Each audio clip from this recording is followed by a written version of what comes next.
nature of this program, listener discretion is advised. Now, Mr. Gopher, Mr. 90s Whiz Kid. The great success story of 96. Former coffee gopher is now leading the show in the big time. You are a piece of fucking shit.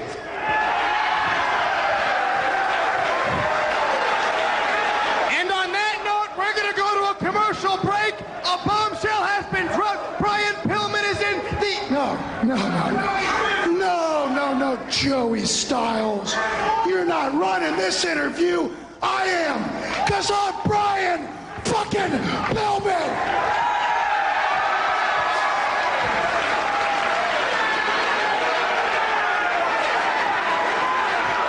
Anything you... Let me tell you a little more. You know what Eric Bischoff is? Eric Bischoff is each and every one of these motherfucking smart marks rolled up into one giant piece of shit.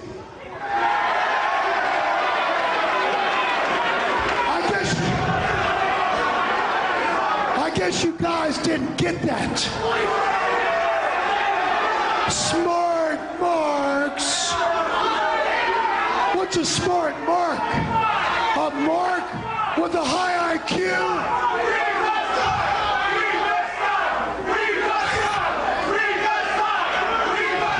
Okay, smart marks. Okay, you know what a mark is? A mark is a guy that pays his last $20 on crack cocaine. A mark is a guy that believes that OJ didn't do it. And a mark is each and every one of you sorry son of a fucking bitches. So you know what?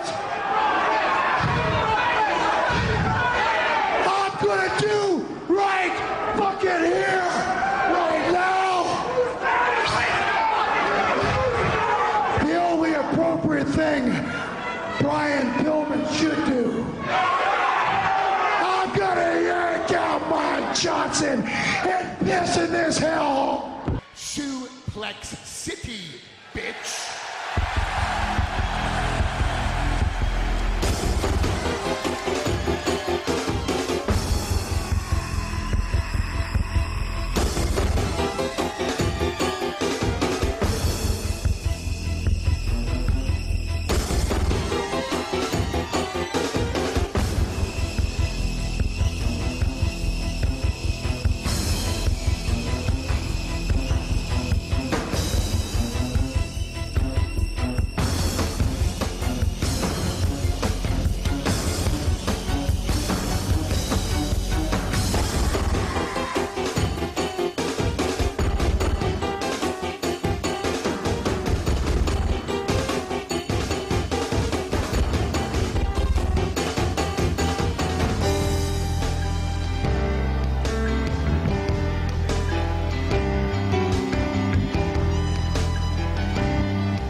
Welcome to Suplex City Limits, episode 26 for September 27th, 2015. As always, I am Jim Vicious, along with the hawk to my animal.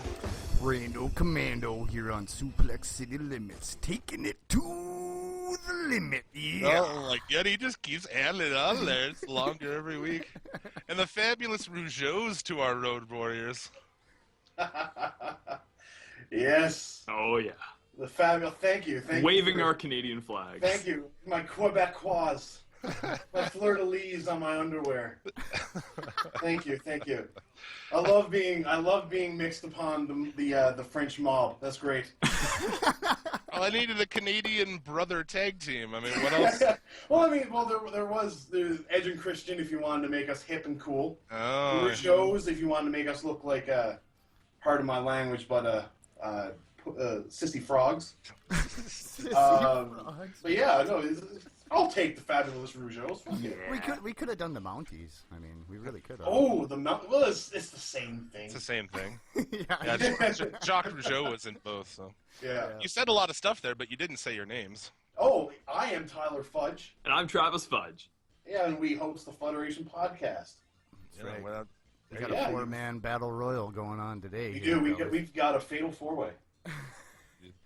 Suplex City Limits podcast is a member of the OSW Podcast Network on PileDriverWrestling.net, is as the Federation. The show is available on Podbean, Stitcher, iTunes, TuneIn, all that jazz. Facebook.com/Suplex City Limits. Follow us on Twitter at Suplex City Limit. You can also follow me directly at Jim Vicious SCL. And if you want to donate to the show, Suplex City Limits at Gmail on PayPal. What's your guys? You guys got some shit? I'm sure to fucking. You can find the Federation podcast on TuneIn Radio, Stitcher, Spreaker, iTunes, PileDriverWrestling.net as yourself. You can find our podcast and a couple more that me and my buddy do at mofudge.com. Dude, Flick Dicks, man, right? Flick Dicks. We've done one episode so far. And then, you can follow me at Twitter at the Federation. Yeah, follow me on Twitter at FudgeingUp333. Yeah, list goes on and on. So, what's the correlation? Fudge. Good shit. Yeah, man, I guess you're right. I could have went for Edge and Christian, but, dude, I like the Rougeaus. Oh, the Rougeaus is such a better pick. I must say. I love this one, but I actually will watch a squash match of, because the Rougeaus will just fucking brutalize jobbers. Oh, they don't give a shit, man. There's this guy in our, we're part of a little group on Facebook, and his dad was, well, I'm not going to call him, well, yeah, okay, his dad was basically just a jobber. He listens to the show, so. Oh, really? Anyway, no, not his dad, but him. Okay, I apologize for calling your dad a jobber, but he had a couple of matches, and there's one on. He's from Minnesota, and there's one on YouTube of him and some other dude just getting fucking worked by the Rougeaus. You should definitely send me a link to that after the show. I'll have to find it and send it to you, man. Well, then that finisher that the Rougeaus used was just like so fucking dangerous, man. I can't picture it right now. What was it? It was an off the top like double team. It was almost kind of like the Doomsday Device. Kind of like that. Another super fucking dangerous finisher. Yeah. I've seen people eat shit on that thing. That's great. I love it. Was it the same as what the Mounties used? Like, didn't the bigger one put the opponent up on his shoulders and then they did like a flying clothesline off the top rope or some shit? That's what I'm thinking. Like, I'm sitting here and I'm thinking, like, is it just the Doomsday Device? Yeah. It possibly could be.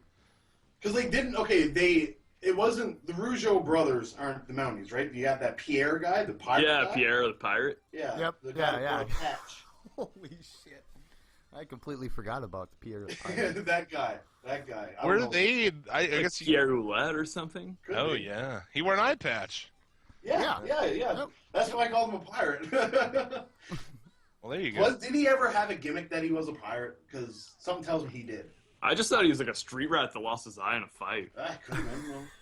He's with the Rougeaus. It's not like they're fucking easygoing people. No. I mean, Dynamite Kid and Jock. Just remember that stuff? No, I don't actually. Oh, really? No. Oh, Jesus.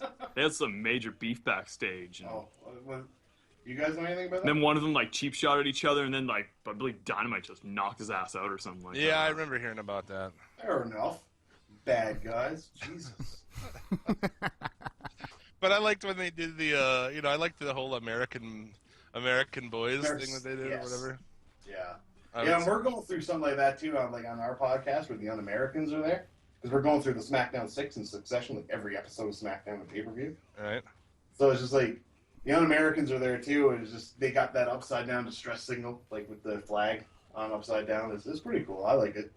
Their finishing move is La Bombe de Rougeau. It's a bear hug hold, into a seated senton off the top. That's fucking ridiculous. That's man. fuck. Yeah, a bear hug into seated senton. There you go. Oh my god. Fair And then enough. their singles are great too. A Boston Crab into a jumping knee drop combination. There you go. Holy fuck. Ooh, I like that one. Yeah, that sounds like it's pretty fucking cool. There you I go. want to have you at the chiropractor the next day. Yeah. Yeah. Hey. All American Boys is the name of that song. Another one of the many songs that Hart wrote. Jimmy Hart wrote a lot of the songs in the 80s. I thought he did, yeah. I used to think that Jimmy Hart sang Hulk Hogan's song, but apparently that's wrong. Was it like Rick Derringer? It Something is like that. Rick Derringer. I did not know that. I Did- did not know that. What Did the you hell? know that that's not actually originally Hulk Hogan's song? No, because the Hulk Hogan Rock and Wrestling song is Hulk Hogan's original song. Yeah, that song was used by a shitty tag team first. Stars and Stripes? Yes, Huh? yes, it was. Yeah, there you go. I remember watching this old pay-per-view a little while ago, and it did have Hulk Hogan's song on somebody else's entrance. Yeah, I think it's Stars and Stripes, but who was in Stars and Stripes? I couldn't fucking tell you offhand, but I don't know. I have no idea. yeah, I mean, that's even predating. Like, I was still fucking coming at that point in time. So I don't know. definitely. So this last Sunday was WWE Night of Champions. We have not had a chance to share our thoughts on that. I always feel like I'm really hot about shit, and then as the week goes on, I kind of cool off on it. I'm the same way. I calm down after watching something that's absolute garbage. Right, So, if we yeah, recorded the show right after Night of Champion, or Raw or something, it would just be, it would be we really did- impressive. Me and a buddy of mine, we recorded right after Night of Champions, and our feed cut out during the main event. Yeah. So all I seen was Sting walking around the ring. It cuts out. We come back. Sting is applying this god-awful Scorpion Deathlock. God, those are... And I'm just like, this is fucking garbage. And Yeah, it's a good on the thing. podcast, we shit all over it. And then I come home and I realize that, Sting almost got a career-ending injury. Now I feel kind of like shit, but whatever. Fuck it. Well, here's my thoughts on it, dude. A 56-year-old man has no business in the WWE ring. I'm sorry, I don't care what Especially your with name is. somebody like Seth Rollins. Right, and to go back on the shitty Scorpion Deathlock. That's a good thing that Seth Rollins is a flexible fella, because otherwise, to help Sting sell that move. Because it was shitty. Sting can't even. He had to sit down on Rollins while he was doing it, man. The guy just. Well, even the one on Raw before he got injured wasn't pretty. Though. Dude, we talked about that at WrestleMania. The one he put on Hunter H, he fucking fell back on him. And Yeah, he did. He had to catch himself. Hunter had to power back with his legs to make it look decent. So we knew that in April that he can't do that move anymore. Why the fuck is he still doing it? I don't know. Yeah, It's I terrible. don't know. It's hard to say. Other than that, I thought that. Anyways, I'm not going to go any more into the Sting Seth Rollins match. We'll get We'll go- there. Yeah, Yeah, We'll exactly. get there. I mean, there's not much else to really talk about on this card. There was the kickoff match, Lucha Dragons in the Cosmic Wasteland. I liked that match. I thought it was pretty entertaining. I didn't see it. Didn't see it? You guys didn't get to see No. it? It wasn't too bad. There's a lot of good spots, but then there is about 4 or 5 that Sin Cara botched once again. Oh, God, that's what is it about that? No matter who you put in that mask, they will botch the shit out of stuff. Yep. Simbacha. Yeah. I'm gonna start calling him Simbacha. that. They don't give my holes. No, yeah, maybe they should just give Sin Cara Mile. Yeah, maybe. Just put him back as Hunico. Bring back Camacho. Bring back the bicycle. TNA's going out of business. Camacho can come back. There you go. Camacho's in TNA. Yeah, man, Camacho's in TNA with Drew McIntyre. Oh, is he? He's Micah. Yeah, he's Micah or Mika or whatever the fuck he is. Oh, wow. Whose son is he? What is this TNA that you speak of? Haku. Yeah, Is this what a is wrestling thing? It is this? garbage. It is. I don't watch it. I just seen it in passing. No, it is garbage. When they moved to Destination America, we were like, okay, it's back to back with Ring of Honor. We'll do both for the show, and we did it once, and I was like, I don't want to watch this. It was the episode where James Storm pushes some broad off onto the train tracks. Yeah. Yeah. We had a whole episode just to that, didn't we? Oh, I think God. so. That was train wreck TV right there. No pun intended. Oh, wow, yeah. No pun intended. I'm just starting my carpet on fire over here. Don't mind me. Oh, right on. Right on. I told you it was going to be a hot podcast today. It's going to be a hot one today. Ooh, On fire. It's full of action-packed action. action. It is. Yeah. So I mean, that show, the wrestling on it's good, but the rest of it's shit. And I don't want to do anything to support Dixie Carter. Yeah. Like, No. Well, like, first off, we don't even get Destination America because we're in Canada. well, yeah, you get It was on the Fight Network. you get Destination Canada, which is just like polar bear fucking and shit, right? Yeah, well, what's left of them anyways? They're all losing lots of weight, right? They want to become just like the black bears, so. That's what's Equality. Equality, yeah. You guys got some hybrid bears up there. I watched something on TV the other day about a polar grizzly hybrid that's happening now. It fucked up. So, Have you seen a picture? yeah, they look fucked. Yeah, dude. It's just scary. I would not want to run into one ever. They're not really that feasible because their shit doesn't really work together. Like around here, we have two different kinds of deer, and when they mix, they're just like completely retarded. Like they're so easy to shoot. Really? Oh yeah. Oh, yeah. Well, I didn't know there was more than one type of deer. yeah, we have white-tailed deer and then mule deer, Yep. we have some and yeah, mule deer like hop. Like they don't really run; they bounce along. I think they're Oh, more okay. related to the kangaroo. Watch it, how they made it up Got a here in sack? the northern part. Oh of the yeah, I country, mean that's really all those fuckers are, like vertical deer. Mhm.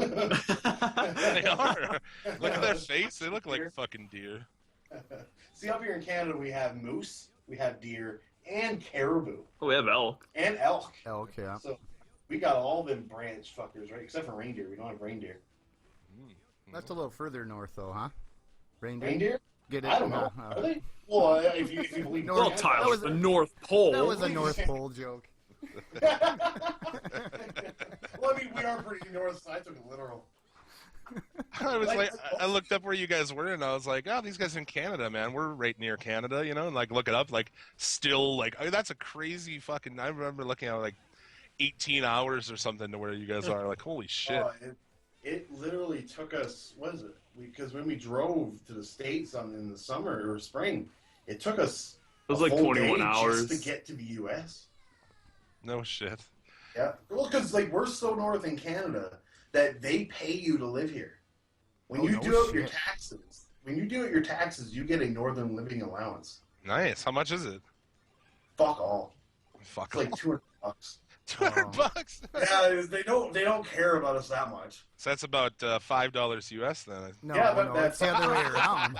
It's the other way 25. around, man. Mm. No, they're I was so money's worth choked when I way converted my more. money. I brought in like $1,400 Canadian. I got $900 back. I was like, fuck. Our dollar is miserable. Yeah, it's bad. My girlfriend moved over here from Canada like last month, and What part is she from? she's from Ontario. Okay. So I stole one from you guys. Yeah, she lost money coming over too. Yeah, she did. Sorry. But you get all this freedom, just breathe in the freedom, Merc. Just bring it over here. If we got so much freedom, we just burn it in open pits. Yeah, you do. Yeah, I mean, here we are up in Canada just trying to stay free. Well, you need to get that queen off your money, man.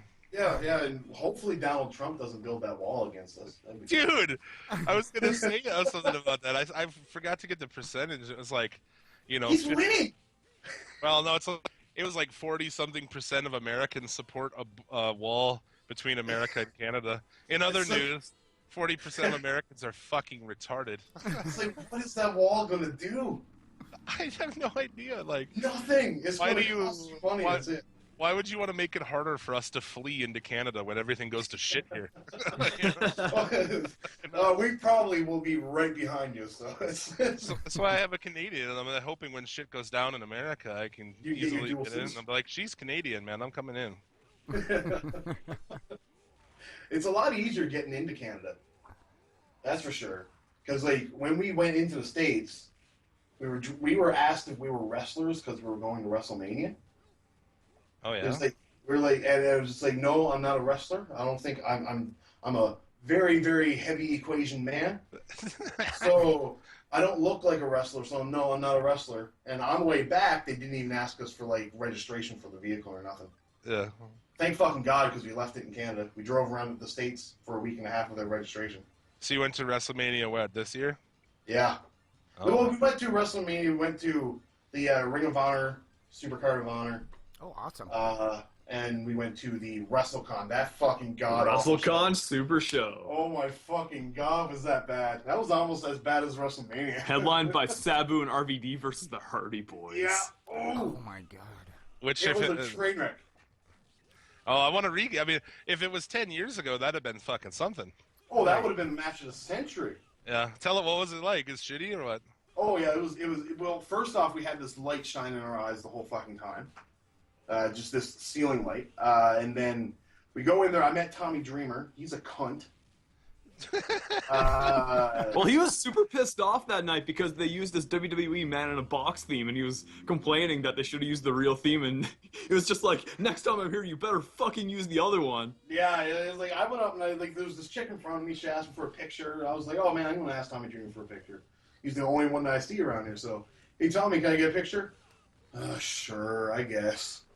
He's like, fuck you. And so I got a picture and whatever. He was here recently. Our friends at Fully Loaded Wrestling, check him out on YouTube. Fully Loaded Wrestling. He was here and wrestled on a card, and I guess I never heard anything. Everyone said he was good shit. So. Oh really? I didn't like him. Fuck him. Maybe he was having a bad day. Who the heck knows, man? He was pretty sweaty. He was pretty sweaty. Sweaty mess. I don't think there's a pass for that ever, man. Like. No, I don't think so either. Even on a low level, like, I've been in bands for 15 years, and I'll be places and people will be like, hey, man, I saw your band, or I listened to your radio show or something, and it's like, I'm always, like, friendly to people. You got to be nice to people, man. Like, Exactly. Adopt the Canadian way. That's right. That's true. Exactly. Well, but yeah, it was... I tried to get a picture with Maria Kanellis at ROH. Yeah. Just my dick told me I had to. And so, like, she was walking by, and I was like, oh, Maria, can I get a picture? She's like, oh, yeah, sure. And then my ROH ticket fell out of my pocket, and some guy pointed it out to me. He was like, hey, your ticket fell out. I pick it up, and when I came up, she's gone. She's like some mythical creature. It just disappeared into the night. Yeah, she's just gone. I never got to see her walk away. Mm. That's the best part of seeing her, probably. It is. That ass. I can't believe that woman's paid to do anything in wrestling. It's beyond me. She was so bad. WWE. Who does she fuck now? She must fuck somebody.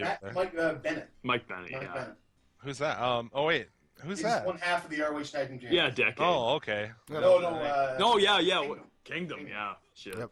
Well, there you go. So I mean, I rest my case on that shit. You'd be like, no, she's actually married to somebody outside the business. I'd had to eat my words, but hood rats are a fucking ring rat's always a ring rat. CM Punk, Mike Bennett. What's the difference? Oh, she fucked him too? Oh yeah, was she fucking CM Punk? Pretty sure, yeah. I think so, yeah. All that Like, shit's they did this whole thing where like he did the Anaconda Vice, and Mike Bennett did, and she was yelling, "This is how a real man does an Anaconda Vice." Oh Jesus. Yeah, just a cheap shot at CM. I remember when she first got into ROH that they used to chant CM Punk at her all the time. Oh, there you go. Nice. All that shit is fucking gross to me, man. Like, what was it? Well, one of the Bellas was with Sheamus before.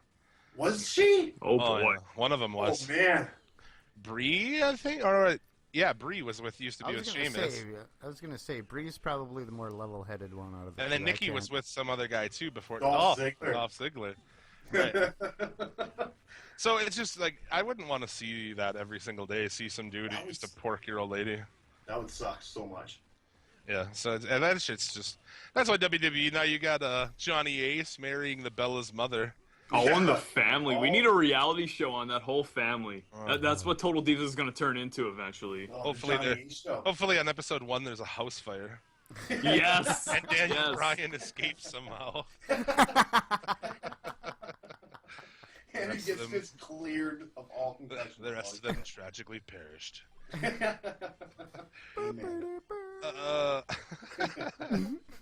You also we just love it. We get off track, and we're going back to the card here, by the way. Yeah. I like Lucha Dragons and Neville. I also like Stardust. I find there's nothing better you can do with the Ascension right now than teaming with Stardust. Well, the faces of queer have never been very revered on this show, so. Oh, trust me. There's nothing good about them. The only bit of allegiance I have to them is half of them are from GP where we are. Oh yeah, he's utter shit though. Yeah, Victor, he's other crap, but like, fuck it. Is But, that, like, don't get me wrong. I do not want anybody thinking that I am a fan of Ascension. is that the small guy, or is that the like guy Small with the? guy. Oh, the guy with the '70s wrestler build. The guy with 2 first names, Rick Victor. Yeah, Rick Victor. Rick Victor. Victor with a K, dude. Yeah. He's tougher looking. That's why. Yeah. K's No are a thanks tougher on that. letter than Lucha Dragons, man. Kalisto's so good. I don't know. They're wasting opportunity. That guy could be their, Either low end. Rey Mysterio Their low or- rent Rey Mysterio. Yeah. And, Oh, without doubt. I mean, I don't know what they're And doing. I think Neville's one of the best talents they got on the roster right now. He nails every move. He never botch. I haven't seen him botch anything. And his red arrow, he lands that absolutely perfect every time I've ever seen him fucking pull that move off. Yeah, he is really Every good, man. I time. don't know.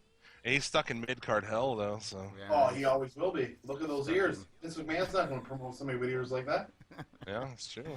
That is true. Yep. And I mean, it's not much. Anyone who's not American pretty much is gonna get, unless it's Sheamus. I don't know like Cesaro, he's from fucking Europe and he doesn't.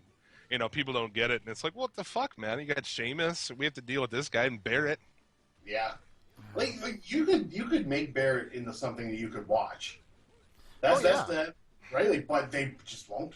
Yeah. You could have made Sheamus probably into something too, maybe, but yeah, I'm just sick of seeing those guys. That's the main thing now. Is like, there's back in the day, any of these guys would have worked there for a while, then they would have went to WCW, and then they came back.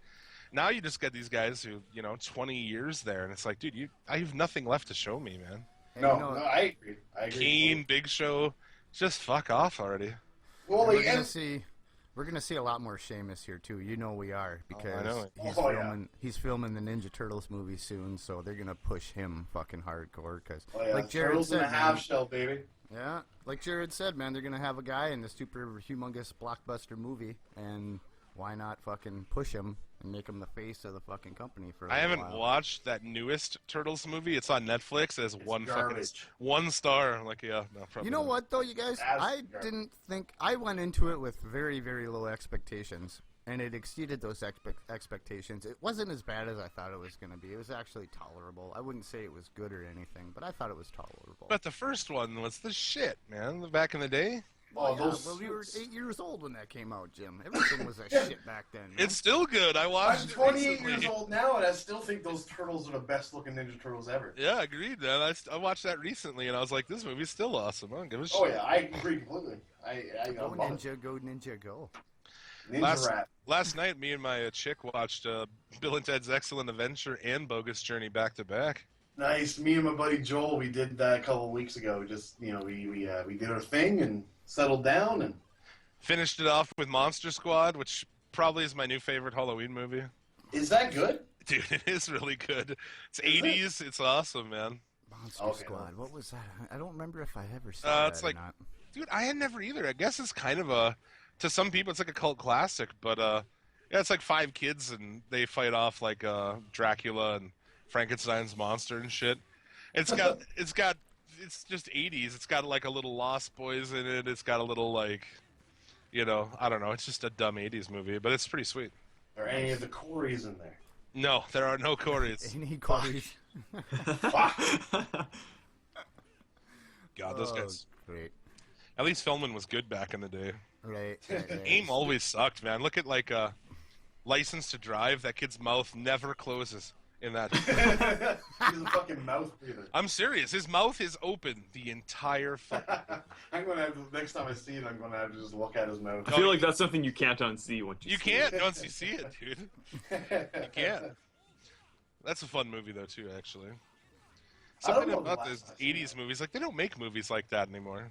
Oh no! You know? Like me, this is not so much an '80s movie, but Mighty Ducks. I used to fucking love the Mighty Ducks. I like that movie.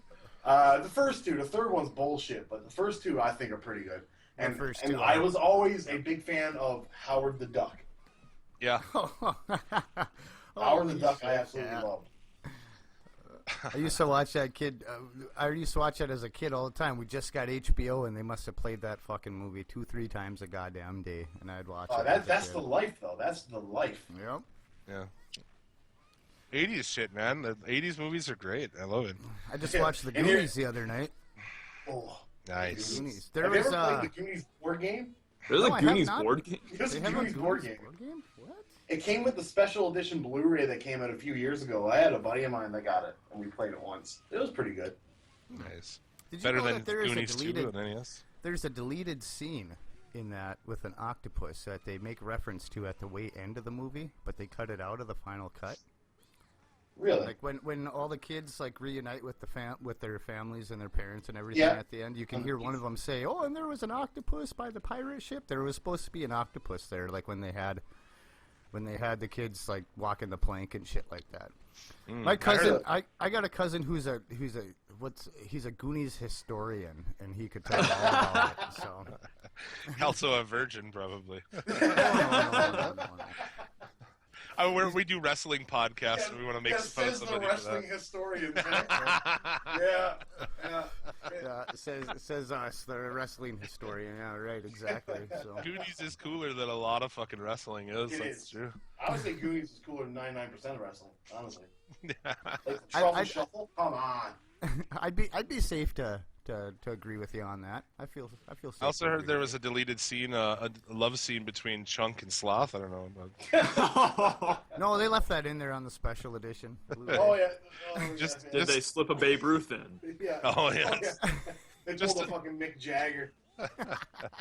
just a seductive softcore scene between Chunk and Sloth. They're both licking the fucking chocolate. Passing back and forth. Oh. You got little fucking kernels of chocolate in their teeth. You don't know whether like they just ate each other's ass out or they're eating Snickers bar. You don't know.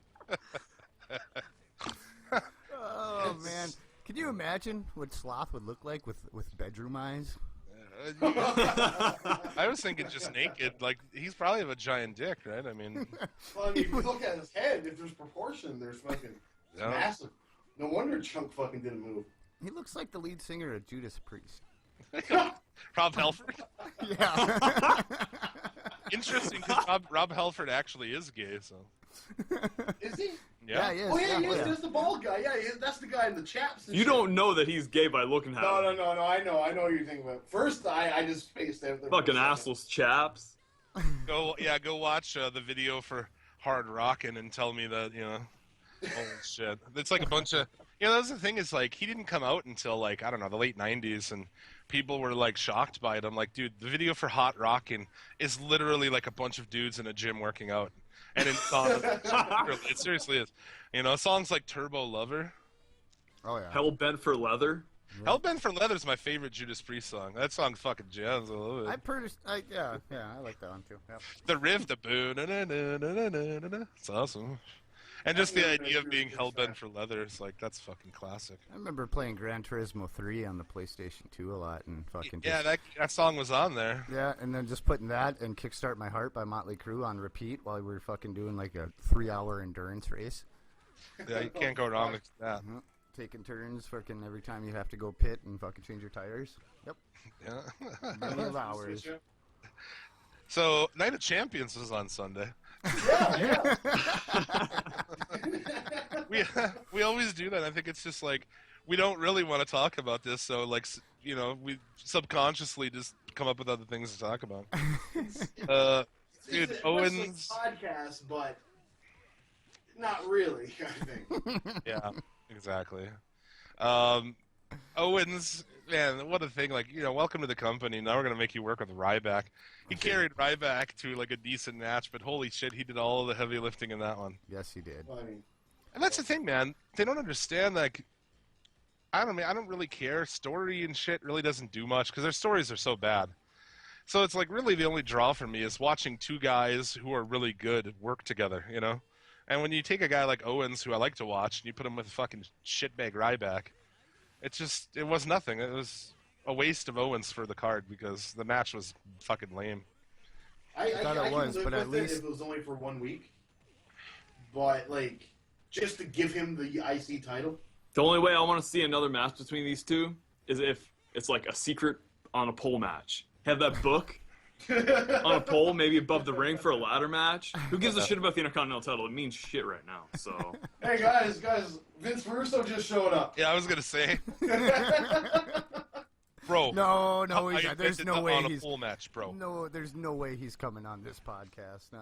There's no fucking We did have a public. We accused him of stealing shit. We made a reference on our show and his show like 5 days later, or whatever. A couple days later, he made the same reference, referring to something is like wacky races. Yep. We were talking about WWE being like wacky races, and then like 5 days later on his show, he's like, it's akin to fucking. I'm like, what? He just ripped us off. So Rando went on Twitter and got blocked by Russo. And I got blocked by Lance Storm. You got blocked by Lance Storm? Oh no. Yeah. How are you guys coping with that? You guys doing all right? I'm okay with it. I bet his Twitter is full of fucking fantastic and hilarious musings. I don't know. I can't tell you. I can't see him anymore. So many great anecdotes. Is there anybody who's ever had less personality ever than that guy? No. Maybe Eva Marie. And that's the thing, he was so good in the ring, but fuck, he was like no personality whatsoever. None whatsoever. Like every now and then you'll see like this glimpse of gold, like where I don't know, backstage in some segments, if like he's there and he's trying to walk away nonchalantly, he'll just put his hands behind his back and whistle. But you've got to really fucking look at it. He lost all of his personality when he cut off the blonde rat tail. He did. I love those old Thrill Seekers promos from Smoky Mountain with him and Jericho, and it's just like it's so funny because like Jericho's so into it and outgoing, and then you got like Lance who's just like a fucking robot, like he put a robot in there. He is like he's exactly like John Cena in that robotic way. Yeah, he comes on. He comes on Cornette's podcast every once in a while. And they talk about, recent WWE. It's pretty good to hear him talk about current WWE cards. He shits on it. Well, yeah, he does. Well, fuck, you have to. Yeah. But his idea of, like, what the business should be and stuff, I don't know about that, man. I don't agree with it, because if wrestling was how Lance Storm wanted it to be, everything would be ROH. Every last thing. Now, mind you, that is not a problem. But, I mean, I like to see some shit wrestling every now and then. It gives me something to talk about. That's true. When Sting went down in the ring, I was like, the podcaster in me was like, oh, like this would be a huge story. If this old fucker dies in the ring, this is going to be a hell of a story for this week. We'll capitalize on those hits. Hyper Dusty and Sting within the whole summer. Yeah. Ever since we started the podcast, yeah, man. Yeah, that'd be watching them drop like flies, man. The difference between those two is one was one of the greatest wrestlers of all time, and the other one was Sting. Just a man called Sting. Yeah, just a man. Yeah. As much as I'm old, like we're both old school NWA and WCW guys, I never got into Sting at all, but. Well, I liked him as blonde-haired surfing. I mean, he was passable in the ring, but he just never really. I mean, when they had the Crow character at its zenith back in '96, up until Starrcade, I enjoyed that. But otherwise, Sting's always been just Yeah. And we didn't really get I couldn't watch WCW when it was going on until '98 when. They play it on TSN, was the same place they played Raw. It would come on Tuesday morning at 1:30 a.m. Nitro would. Mm. That was the only place that I knew of that it came on in Canada. It was the only way I had access to it. Oh, dude, I was a teenager then, and yeah, every Monday I'd watch Nitro, and that was it. I could have watched Raw and then watched the replay of Nitro, but I didn't even think enough of Raw to really pay much attention other than commercials. I was so into the NWO and fucking shit. It was ridiculous. We were both pretty big NWO marks. We got together. There were 6 or 7 of us that would get together. I'm glad there's no pictures taken of me in 1997 wearing a fucking NWO hat. Oh! Was it one of those fucking salt and pepper ones? Like the fucking Triple H hat? What? That backwards hat. What do you call them? The fucking... I always call it they got the mesh on the back. The mesh. right? No. No. Oh, The thing that he wore in 1999. LL Cool J used to always wear them. There's a little kangaroo on it. Oh, a Kangol. There you go. I have some Kangles. I wear a Kangol every once in a while. Shit. I had an NWO one, is that right? I had an NWO bucket hat, dude. Like, you know, like the fishing style hat? Nice. I had an NWO hat like that even. Nice. I'm sure it was fucking, I'm sure it was bootleg because that's how that shit was back then. There was people who made millions of dollars on bootleg NWO and bootleg Austin 316 merch. right. It's like going to like the Chinese farmers. You go somewhere and you see a green NWO shirt, you're like, what? Like black with green? You're like, what the fuck is this? NWO Italy?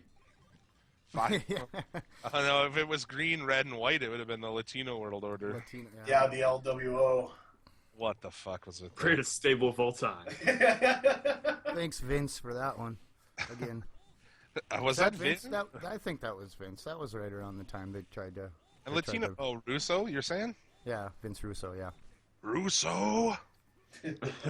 Yeah, so, I mean, at least Owens can do something with the belt, you know, so... Yeah. Probably the highlight of the night when he walked out of there with the championship, for me, to be honest with you. And I like that he won it on a heel move, too. I was like, WWE really ignores that. They've been ignoring that way too much. Like, dude, have a heel get a heel win, you know?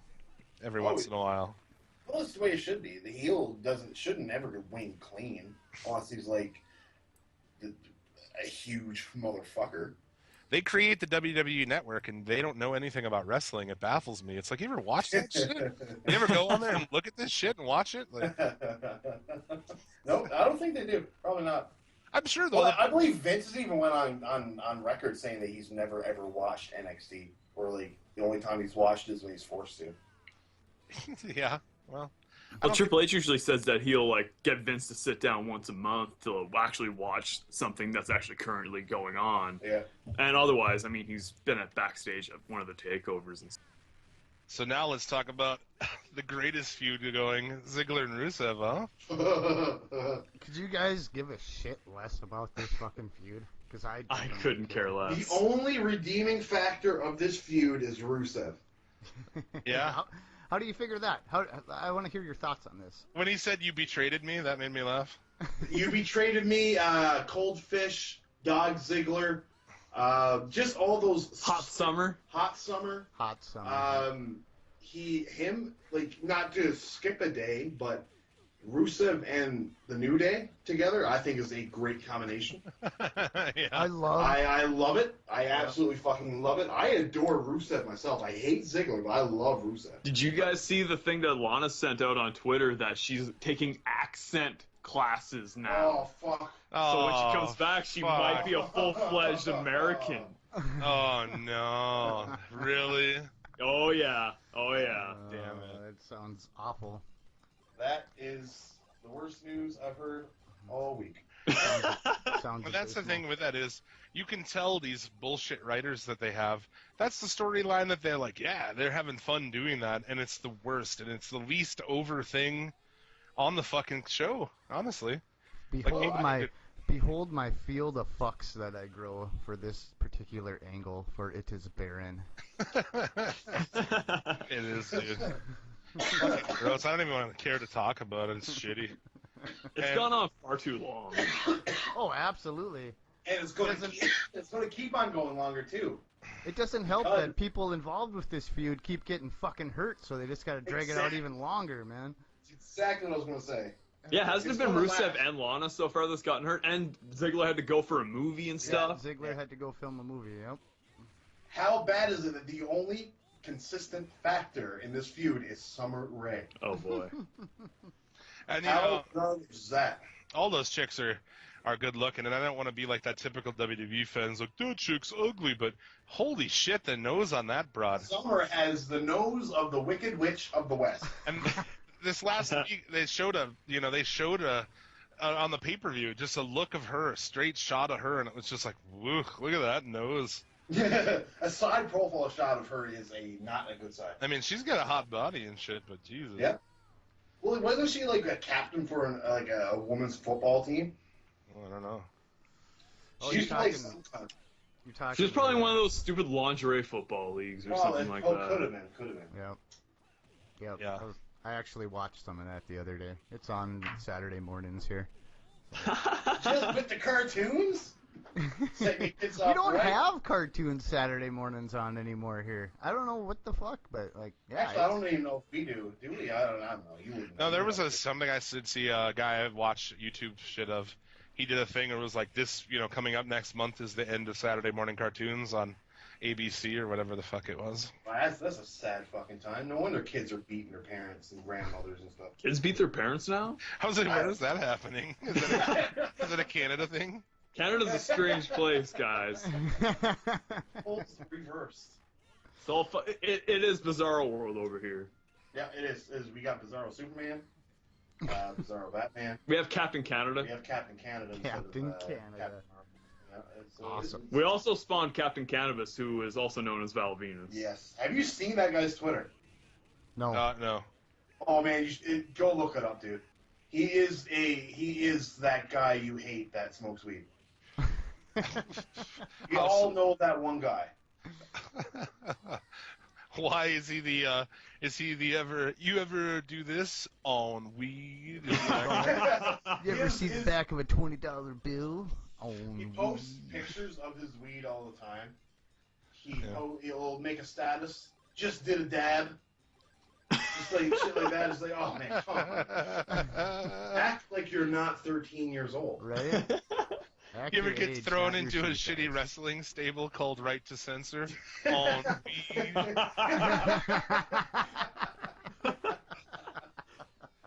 The fuck? What a waste. You ever get your dick chopped off by a bunch of Japanese people on weed? I actually liked the Val Venus porn star thing that he did back in the day. I thought it was great. Saving Ryan's privates. Yes. When he in his Tron was great too. It'd be like an oil rig, like bursting oil and a rocket taking off and shit. Like, fuck, that's awesome. It was very, very sexually innuendo latent. Well, I believe Janet Jameson was even in one of the vignettes that he had before he even debuted in WWE. Yeah. Like he was like in a tub and then she like rose from the tub and he was just like, yeah, some super suggestive stuff. I liked it, man. I went to the last WWE thing I went to was a house show back in like 2004 or something, and he opened this show. Oh, was that as the Big Valvoski? Yeah. Well, maybe not 2004, maybe 2003. I don't know. Was that when he was Chief Morley? He was still Val Venus at that time. I really don't know when it was, man. It could have been, 2001 to 2005. I have no idea. All I know is I think of things in like eras of band. I was like, I was in this band and went with the guy, this guy from that band, and that band was 2001 to 2005. So. There you go. Hey, you got a gap.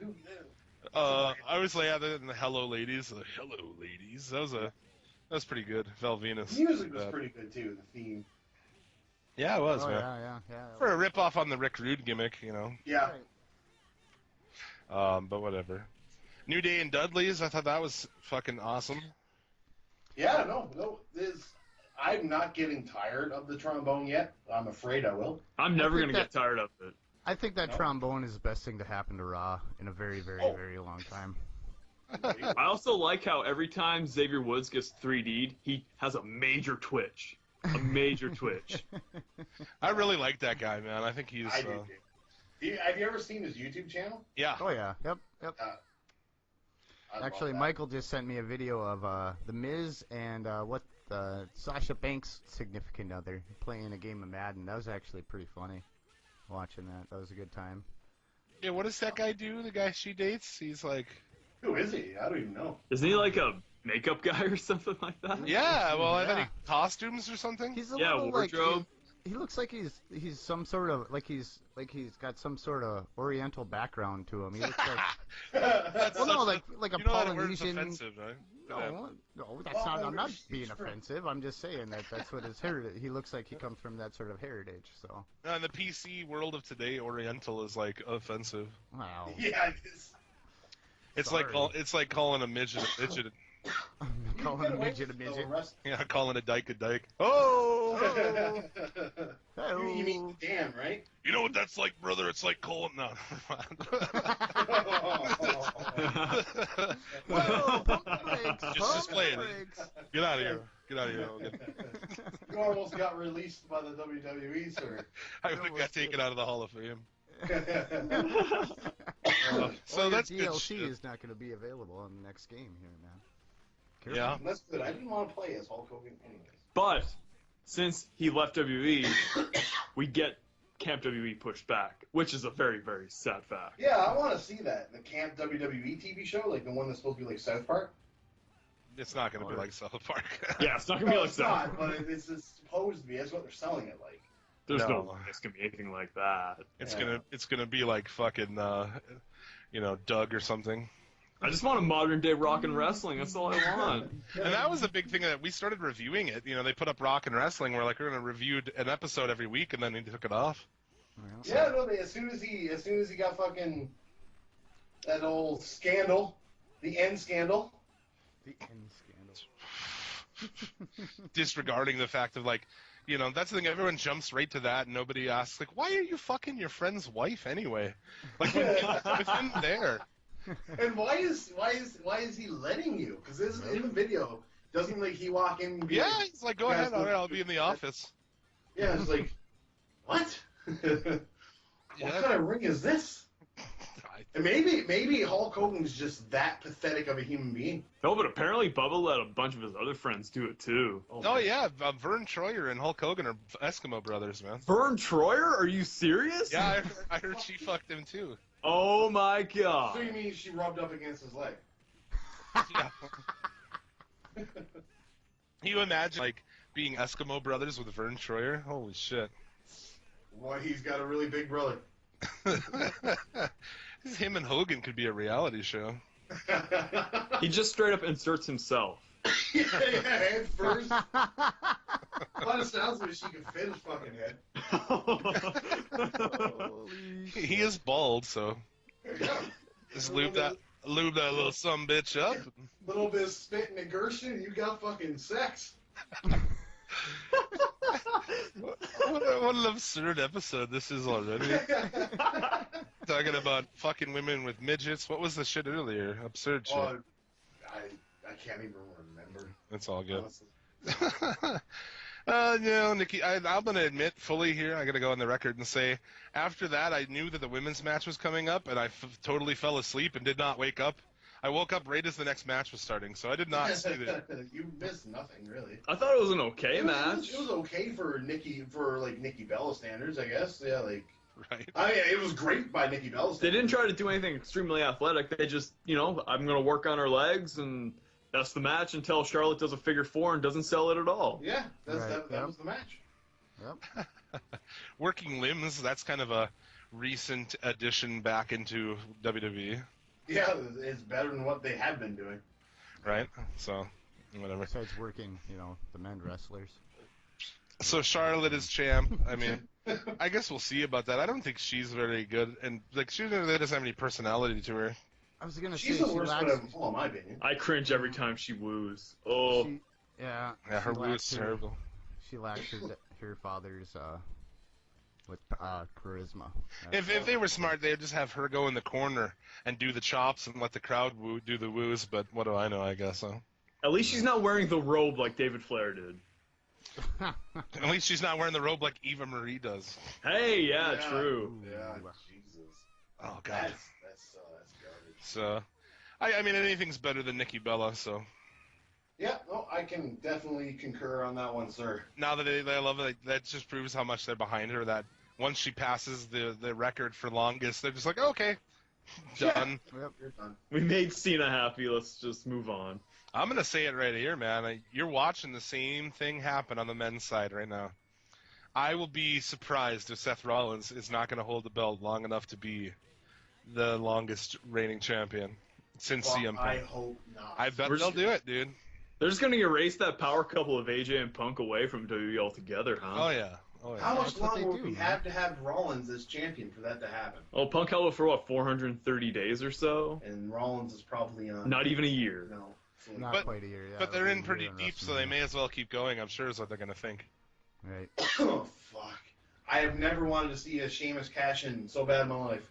They picked a young CrossFit guy who, like, he won't get hurt. He'll make it. Yeah, he'll just hurt everybody on his way out. Yep. Break Cena's face, fucking almost kill Sting.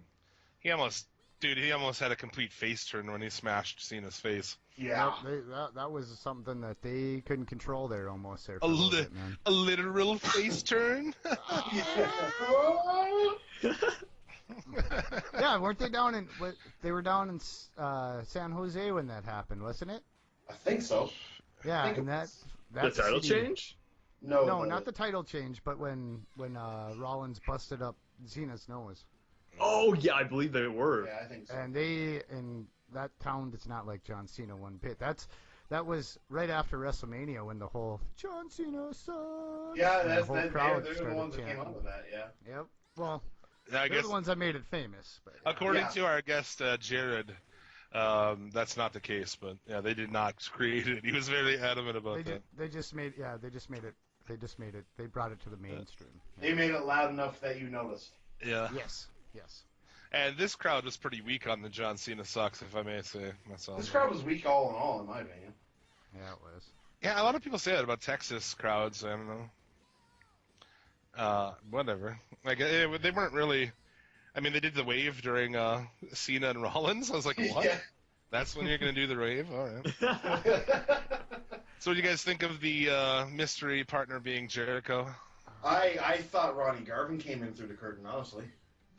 Garbage, Roddy Garvin. Yeah, he looks just like him now. He's got the belly, he's got the haircut, the height. He just needs RG on his boots and he's golden. Right? No kidding, man. You guys call that too, Garbage, Ronnie Garvin? Oh yeah. The shout out to OSW right there. There you go. The state of him. The state of him, lad. Yeah, I mean, it was okay, I guess. I was hoping for something more exciting than Jericho, but Yeah. I was, But- I was convinced it was gonna be The Rock. I was completely convinced. I was just happy it wasn't Orton. That would have been I was- so anticlimactic. I was hoping Yep. Fan was going to be the part. Oh, the fan? Yeah. Oh, the Oh, fan that. right. Oh yeah, I forgot about that, man. He looked the part. That was my highlight of the night. Well, he got arrested for 10 days for that. Yeah. No, he only sat 3 though. yeah, he only served. Oh shit. He sat 3 days in jail for that. That whole thing, and it's so funny. Like, they must be instructed not to do anything, which is Oh, lame. yeah. Like, you know, how they're like, how are we gonna deter people from getting? You know how they used to deter that Shit by out of beating the fuck out of them, dude. By Scott Hall kicking you in your fucking face, dude. Running in the ring. You know, you ever see like old WCW? Even that little Randy Anderson fuck people up, dude. No. Kick you in the face. You try to get in there. Well, again, if they didn't kick your ass on TV, they brought you to the back and the boys just fucking beat the living piss out of you. Yeah. JBL probably fucked you. In the showers. Yeah, in the showers. And Hey, called Brian Kendrick and Paul in the watch. and he called you a fag the whole time he was doing it. Yeah. Why you fucking me, kid? You're the fag for taking it. Marco, this kid's fucking me, Marco.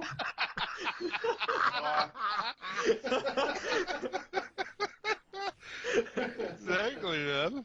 Those guys, would beat somebody up for being gay, but secretly are very gay themselves, you know? Yeah. Oh, yeah. The more, as I get that, the more anti-gay a dude is, the more gay they seem to me, you know? Well, that's exactly The more you can tell that they're just afraid that dicks are delicious. You know? Yeah. I want to try it, but I'm afraid because I might like it. Exactly, right? So, I mean, I thought the match was pretty good. I like the 3-man Wyatt thing. I guess they're setting up here. We're going to see like a Jericho Reigns thing or something. Yeah, I guess Ambrose they'll probably is just what I've been feed hearing. Jericho to him. I'd rather watch Jericho Ambrose personally, but I guess I'd rather watch anything other than Robot Reigns, but He's at least getting a little bit better. But I guess on SmackDown this week they had a fuckload of security for that shit. Did they? Yeah, their security's ridiculous, dude. Like, you look at like the people actually able to get in the ring and then like stand in the fucking ring. That's ridiculous, man. It is. Yeah. You know that guy walking down with Rollins a couple weeks The ago? Rastafarian? Yeah, dude. Like, what the fuck, man? I don't know where their security is at on that shit. Who the fuck let that guy in the building? Yeah. Yeah. Christ, he looked like Papa the Rapper. Oh my god. Oh no. shit. Fucking Parappa the Rapper. So I don't know what's going on with that. I don't know why it seems to always revolve around the Shield for some reason. I think that they have the most obsessive fan base. I think that's what's going on here. Have you seen like some of the stuff on Tumblr for Dean Ambrose and Roman Reigns? No, I could imagine though. It's scary. The little girls that will just like post about him. I've heard that like Renee Young gets a bunch of threats because Yeah. she's with Dean Ambrose and stuff like that. I know a lot of chicks like Ambrose, huh? He I looks don't know like what's Dwight, he looks like Isaac not Isaac, Dwight Yoakam.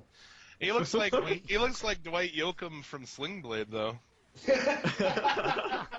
Get the fuck out, motherfuckers! That includes cocksuckers and retards. Now get the fuck out, Randy, you even son of a bitch. He wheels that wheelchair, dude, like right into the fucking door, the closed door. Fucking awesome. That guy deserves like that awards for that shit, man.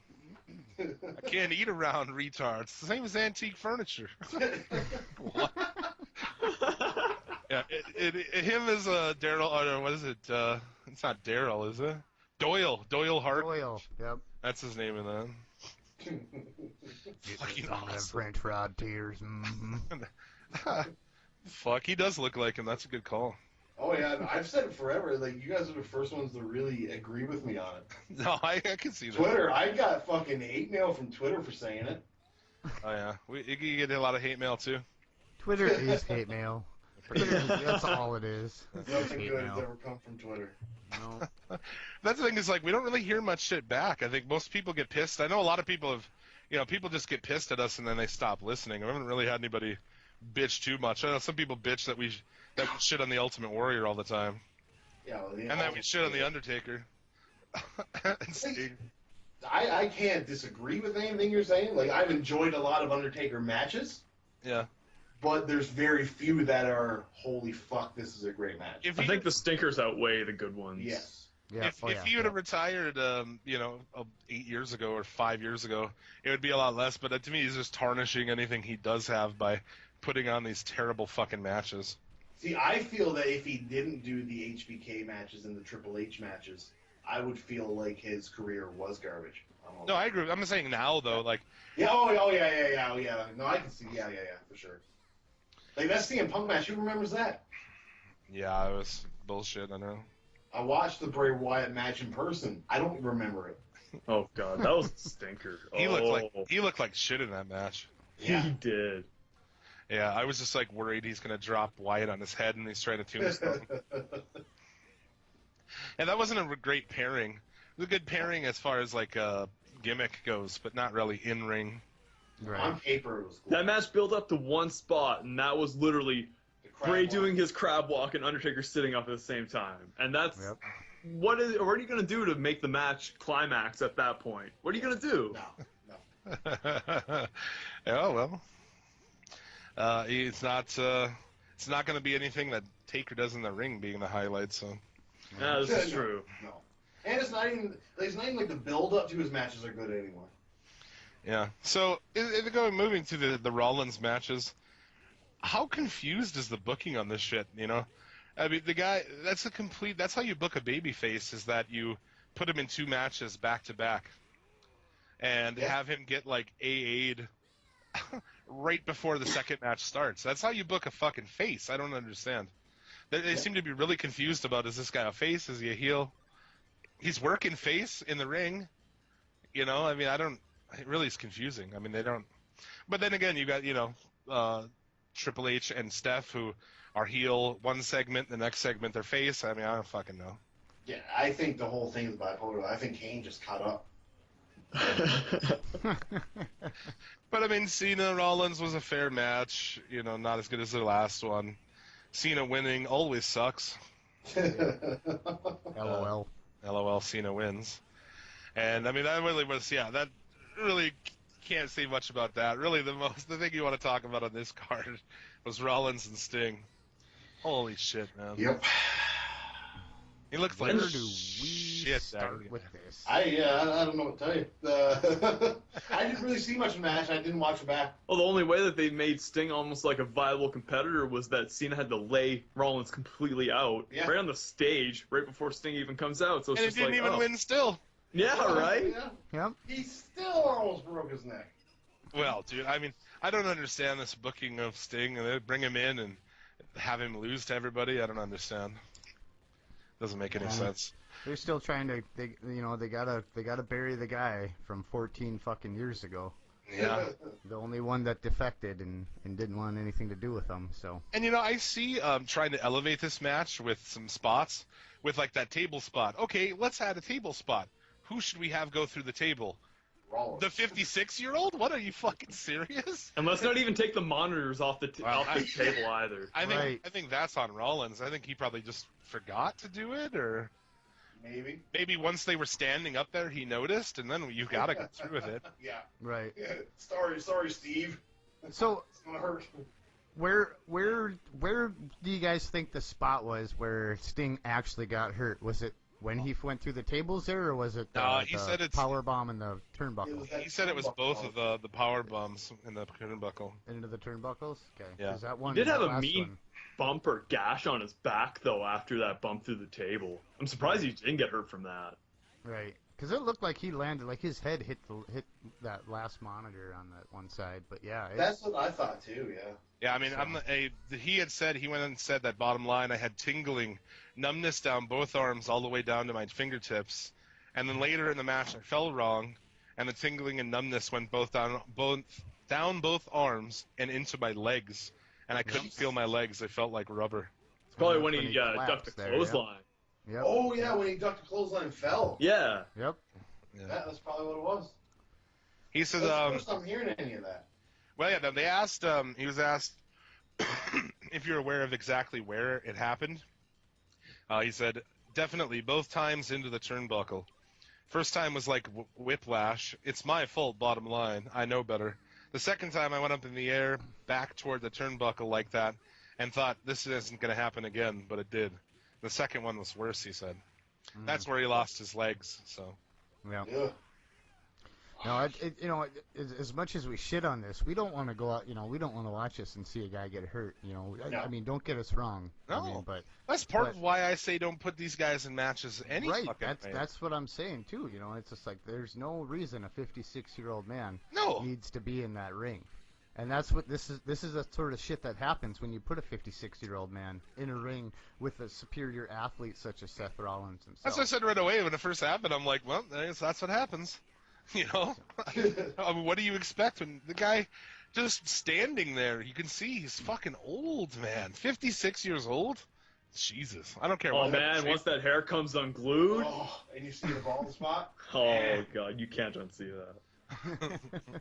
But man, it's like if any of these 30 writers would get their fucking head out of Vince's ass, maybe they could fucking write something to where they don't need to bring back these legends to carry a pay-per-view like that. I'd have brought him back. I'd have brought Sting back, fucking skinhead style. Been like, dude, you need to shave your head with a razor blade. And then man, if he came back as Crow Sting, but like completely bald, that'd have been fucking intense. It would be like a mixture between Sting and Berlin. Oh god. Where the fuck is AWOL? Yeah, where's the wall, dude? Yep. In the grave. I booked that wall guy.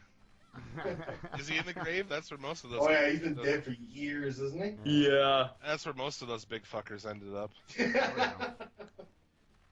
The wall, and then they just gave up and put him back to Das Wonder Kid. That's when he was teaming with it was Das Wonder Kid and fucking Inferno together, Disco Inferno together. Oh yeah. As the Dancing Fools. It's almost as bad as a fucking tag team as what do we call them now? The Bro Dudes? Oh, Hype Bros. Hype Bros. No, we call them the Dude Bros. The Dude Bros. Dude That's Bros. what we call them. We call them the Dude Bros.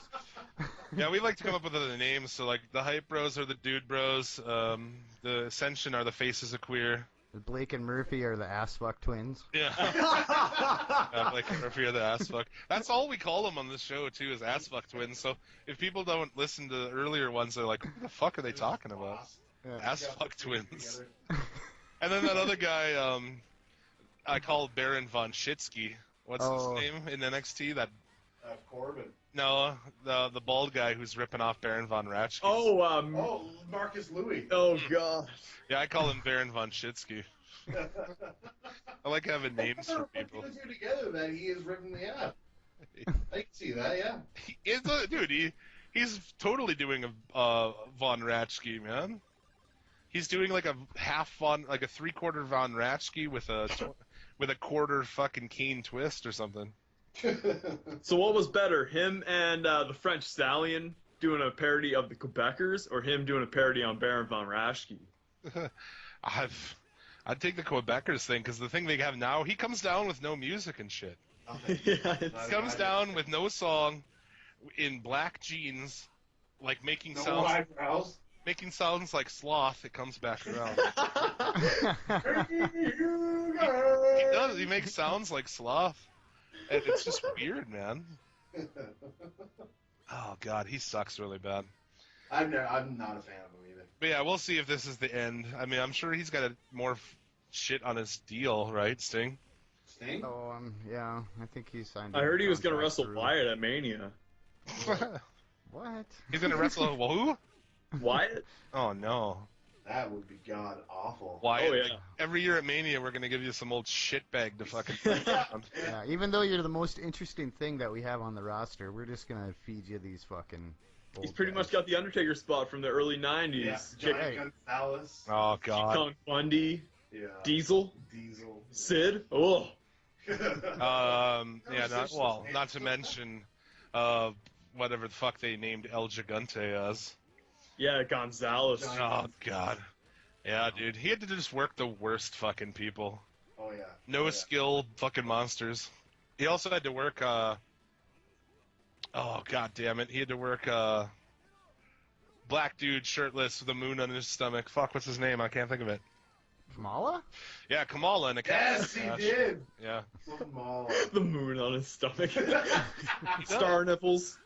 Yeah, dude. I fucking like Kamala. I don't even care. Kamala, as a kid, I was intrigued by Kamala. That guy talks about how in that match, like, he made like $9,000 was his payoff, and at that time, like, Undertaker made like $200,000 or something. Oh my god. Yeah, they paid him like $9,000. Yeah. Kim Chi probably got more than him. And then you fast forward to when Kamala was in WCW. He ended up quitting WCW because he didn't want to put over fucking Macho Man. They want him to go into a pro Macho, and they're like, well, we want Macho to go over, and he's like, fuck, you know. So yeah, he quit. What's the Macho Man? I don't want to put over one of the greatest fucking stars of our generation. Yeah, Because- that's madness. That is absolute fucking madness. He doesn't have either of his legs anymore. No, Diabetes. Got the beatus, man. He's got the beatus. Yeah. Got the beatus. That shit sucks. I liked him though. Diabetes. He's a good guy. Oh, fuck. Taken down, buried by the beatus.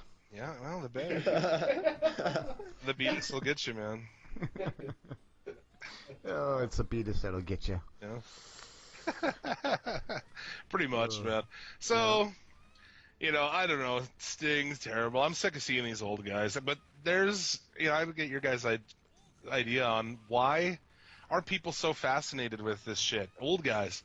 Like, why are people like, oh, we want, you know, Austin to come back or Michaels to come back? Like, why do they want old guys to come back and put matches on? I don't get it. Because the roster's so, like, their writing sucks so bad. There's nothing intriguing. I mean, don't get me wrong. There's plenty of talent on the WWE roster, but they're not using it right, and the fans are starving for something good, and they're so freaking delusional that they think that this is gonna be, you know, good. They've been putting up with shitty stuff for so fucking long that they're like, all right, well, maybe if we bring an old guy like that back, that maybe it will be good. Well, it's not. It's just not. Then they Yeah, the don't. star-making machine is definitely not the way that it used to be. Like, Right. I mean, what was the last real star that they made? It was probably Cena, right? Yeah. Yeah, I mean, probably right. Well, Well, Star, yeah, for sure. Well, I mean, they've had CM Punk, they've had Jeff Hardy, but none of them have ever actually lasted long enough or have gotten enough momentum to get the whole company behind them, right? Batista, Cena, they tried Lashley, Orton. Yeah. Orton, yeah. Yeah, Yeah, I I guess. and the thing is that they seem too afraid to get on these new guys, and that's why you're going to see it again at WrestleMania. It's going to be a bunch of old guys. Oh yeah, whatever. You know, you're trying to probably fill going that stadium. You're probably going to see fucking H and Rollins, I'm sure, right? Well, it's in Dallas, so you know Shawn Michaels will be back for that. He's gonna play a part in that. Well, he won't wrestle, but I'm sure he'll be there. Special ref or something. Oh Yeah. God, I'm sure Austin will be there. They have to bring back all those people because they have no new stars, and they refuse. You know, you got guys like Cesaro just sitting there, just wasting away. Yeah, man. just on the bench, just waiting. I don't understand their booking of that guy is beyond. Well, like they had him out a couple, 2 months ago. He was on fire. Yeah. He was making, the crowd was chanting with him. He was having great matches, entertaining segments backstage, and now he's losing to the Big Show. But you know what? Vince is probably, we go back to Vince being blind. He's probably that blind now that all he can see is Cesaro's big puffy nipples. Yeah. Get those things out of my face. He just I don't like his nipples buried in the sky. It's that floating nipple guy again. I bet you they will push Cesaro when he puts those little nipple tassels over his nipples. So he needs to paint stars on his nipples like Kamala. There you go. He said something last year about how the people want new stars and shit like that, and that's when they started burying him. That's absolute fact. That's why they started burying him, because he went off and said some shit they didn't like. So Yeah, that's I heard why he that. lost like everything there forever. He was losing like every match. And it's just like, what would you rather have? Would you rather have a successful company that is not having their lowest ratings since like '97, or would you rather have a guy? Okay, he said something bad, but he can make us some money, so fuck it. You know what I mean? Like, That's not their logic, though, and that's never been their logic. Behind the scenes, people are saying that McMahon's been freaking out over the decline in television ratings. he should, because they're doing a garbage fucking product. Yeah, it is really, really bad. And I pull no punches, man. If it wasn't for this podcast, I would not watch that show. It's just, I wouldn't watch it with the regularity that I do. yeah. It's, Oh, absolutely, yeah. like I said, this week when I was watching NXT, I posted to our group.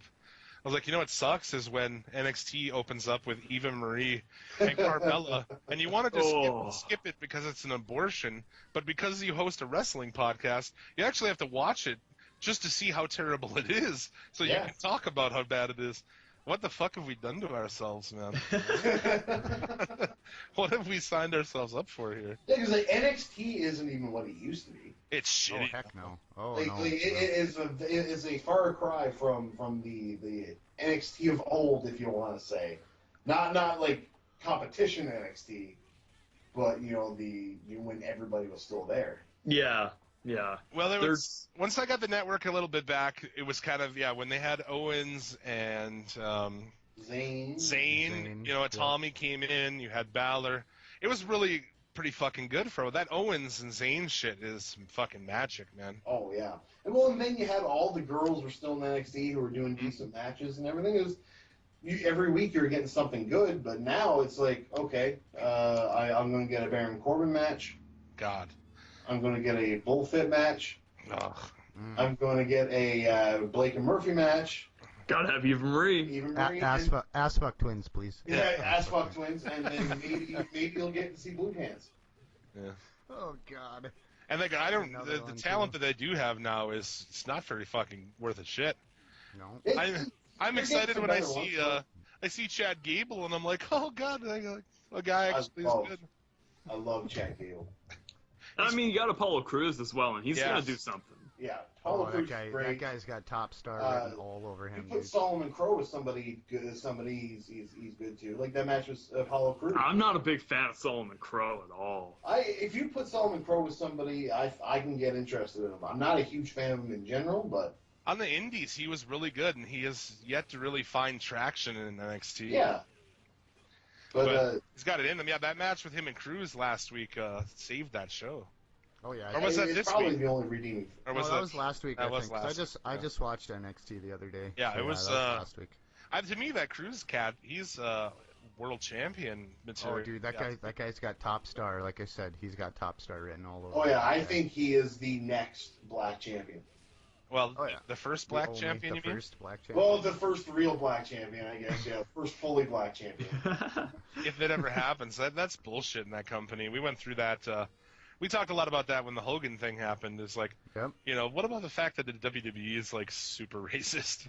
They are. It's like, if you have an accent or a different pigment on your skin, we only push you to this level. Because we went through a good number of guys who could have easily been champion. Black guys who could have been champion at some point. Really. Well, Booker back in 2002 was on fire, and I can't Oh, yeah. believe that they never pulled the trigger on him. Yeah. He's the most obvious one, I think. I think what was Booker's the reason? What got pulled instead? What was it? Well, it was Triple H and Booker, and then they did the whole race angle, like, people of your kind can never make it in this business to the level that I have, and stuff like that. It's tasteless. They're shooting on themselves with that, dude. Yeah, they are. That's unbelievable that let's do this thing that we really do in a storyline. Awesome. I mean, but look who's held the world belt. So, I mean, really that's the thing you think, well, who could? And you put it to a lot higher standard than it really should because, I mean, look at how Khali and shit was the champ. And, Yeah. I mean, really anyone could have been the champ, right? Honestly, though, had Ahmed Johnson not gotten injured so much back in 96, 97, he probably would have become the first black champ. He probably would have. Yep. And he couldn't work for shit. He was a herdy son of a bitch. Mm-hmm. He wasn't a good wrestler, but he was the man. Everybody liked Ahmed Johnson. Like, well, not diehard. Like, if you really, really, really loved wrestling, you didn't like Ahmed Johnson. Were you in the Pearl River Posse, Tyler? I was. I loved it. I devoted a little mini episode to him. He hurt a lot of people too, and he hurt himself a lot. So, Yes, he did. uh, Ballooned. but he was intense looking, a physique like crazy on that guy. Oh yeah. Could have been him. It could have been Farouk. Could have been Mark Henry. Could have been any of those guys.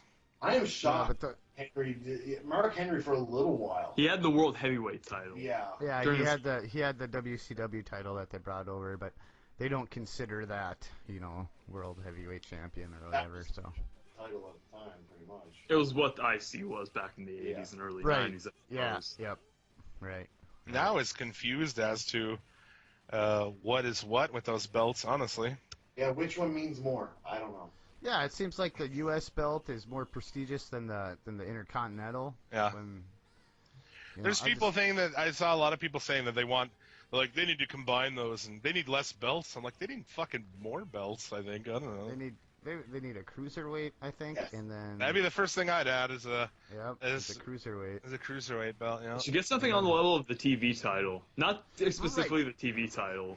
Well, like Right, that's yeah. I would have liked the TV title instead of the U.S. belt personally, but I agree. I agree. I think but I mean, look at the dumb belts they've had. They've had European champion. They've had. Oh, you mean Triple H championship? I mean, sorry. We need to make a belt for you. Yeah, here's a belt for you. Yeah, just for Triple H. Yeah, we made up this belt for you. The WWE did a poll. This was a few weeks ago, and it was, what title would you like to see resurrected? Which one do you think won? Well, the worst option because the WWE fucking fan base is stupid.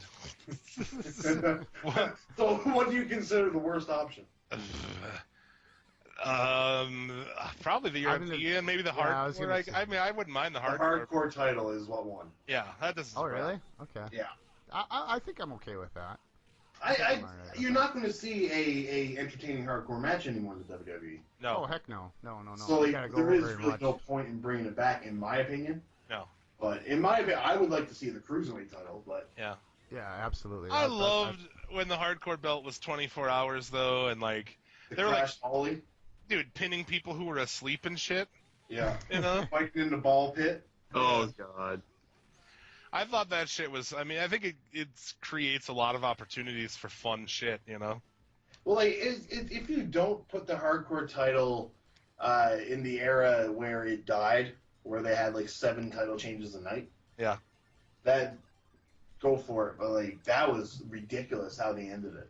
The booking with that title, if you know that's what killed it, was the booking with that title. You could have the Oh, yeah. hardcore championship change on like every house show. It'd be fucking awesome. Right. But I think the more a title changes hands, I think it just waters it down more. You know Well, the what I mean? hardcore championship was nonsense anyway, so Well, right. it didn't have any prestige. So that was kind of the That cool was- thing about it. But Well, it was at first it was like a rib on Mick Foley or something, wasn't it? Like, that's how Vince gave him a title. Yeah, Vince just Yeah. gave it to him just for being, like, here. yeah, Oh, you let the Undertaker throw you off the top of the Hell in the Cell? All right, Yeah. here, you can have this. Here's the old broken world title Yeah. taped together. and yeah, too. Everybody needs to check out. We didn't state that yet. That we're also going to be on this week's episode of the Federation, Yes, we're yes. doing like right after we record this. Yes. But we're gonna be talking Hell in a Cell and shit. Yeah, really. So- Yeah, well, whatever. We'll talk about whatever. I mean, like, we were going to talk about the week in wrestling, and so far we've gotten the Night of Champions. Yeah, well, I mean, we'll see what happens. That's what happens on this show. Yeah, pretty much. Have you ever, like, there was a period of our show where it got so out of control. There's some episodes I was looking back, over 3 hours long. And it's like, I don't even know what happened on those. It'd be like me and Rando both just, like, drinking, and just who fucking knows what we talked about on those shows. I have no idea. But the Cruiserweight could be good if they did, they made a glass ceiling, unfortunately, back in the day. It need to be more. The Cruiserweight champion could be a contender for other belts as well. Then that would make it, because it just threw all those guys in there, and they, it's like you're never going to be world champion if you're a Cruiserweight guy. Forward in the WWE. I know WWE could never ever do this with the way that they're structured, but if they could treat a cruiserweight title the way that New Japan treats the junior heavyweight championship, Yeah. that'd be pretty ideal. They did try it back in the day. They tried the lightweight thing, and like we talked a couple of weeks back when we put Great Sasuke into our Hall of Fame. That guy, they had some good shit, dude. Sasuke was there, and Taka before they made him really ridiculous. They had Aguila, S.A. Rios. Oh, yeah. Yeah, S.A. Rios. That's how Lita came in. Yeah, yeah. And later on with the Cruiserweight belt, they would get, J&J in there. Jamie Noble, fuck, he's amazing at that point. Hey, you can't forget about Gilbert, though. Oh, God, that's right. Sparklers. Job Squad. How great was the Job Squad? Oh, God. Somebody was telling me, I read here, what is it? I think it was that Sting match that, no, take that back. It was Jericho when he was talking about that 6-man. Noble was the fucking agent for that match. Like, Really? that guy's agent is agent? Really, dude? Like, come on now. Oh, man, if you go back, you watch some of that stuff on SmackDown, he is pure fucking gold. He's great. No, I mean, I'm a big WCW even in the end, and in the death days of WCW, he was pretty Jameson? prevalent.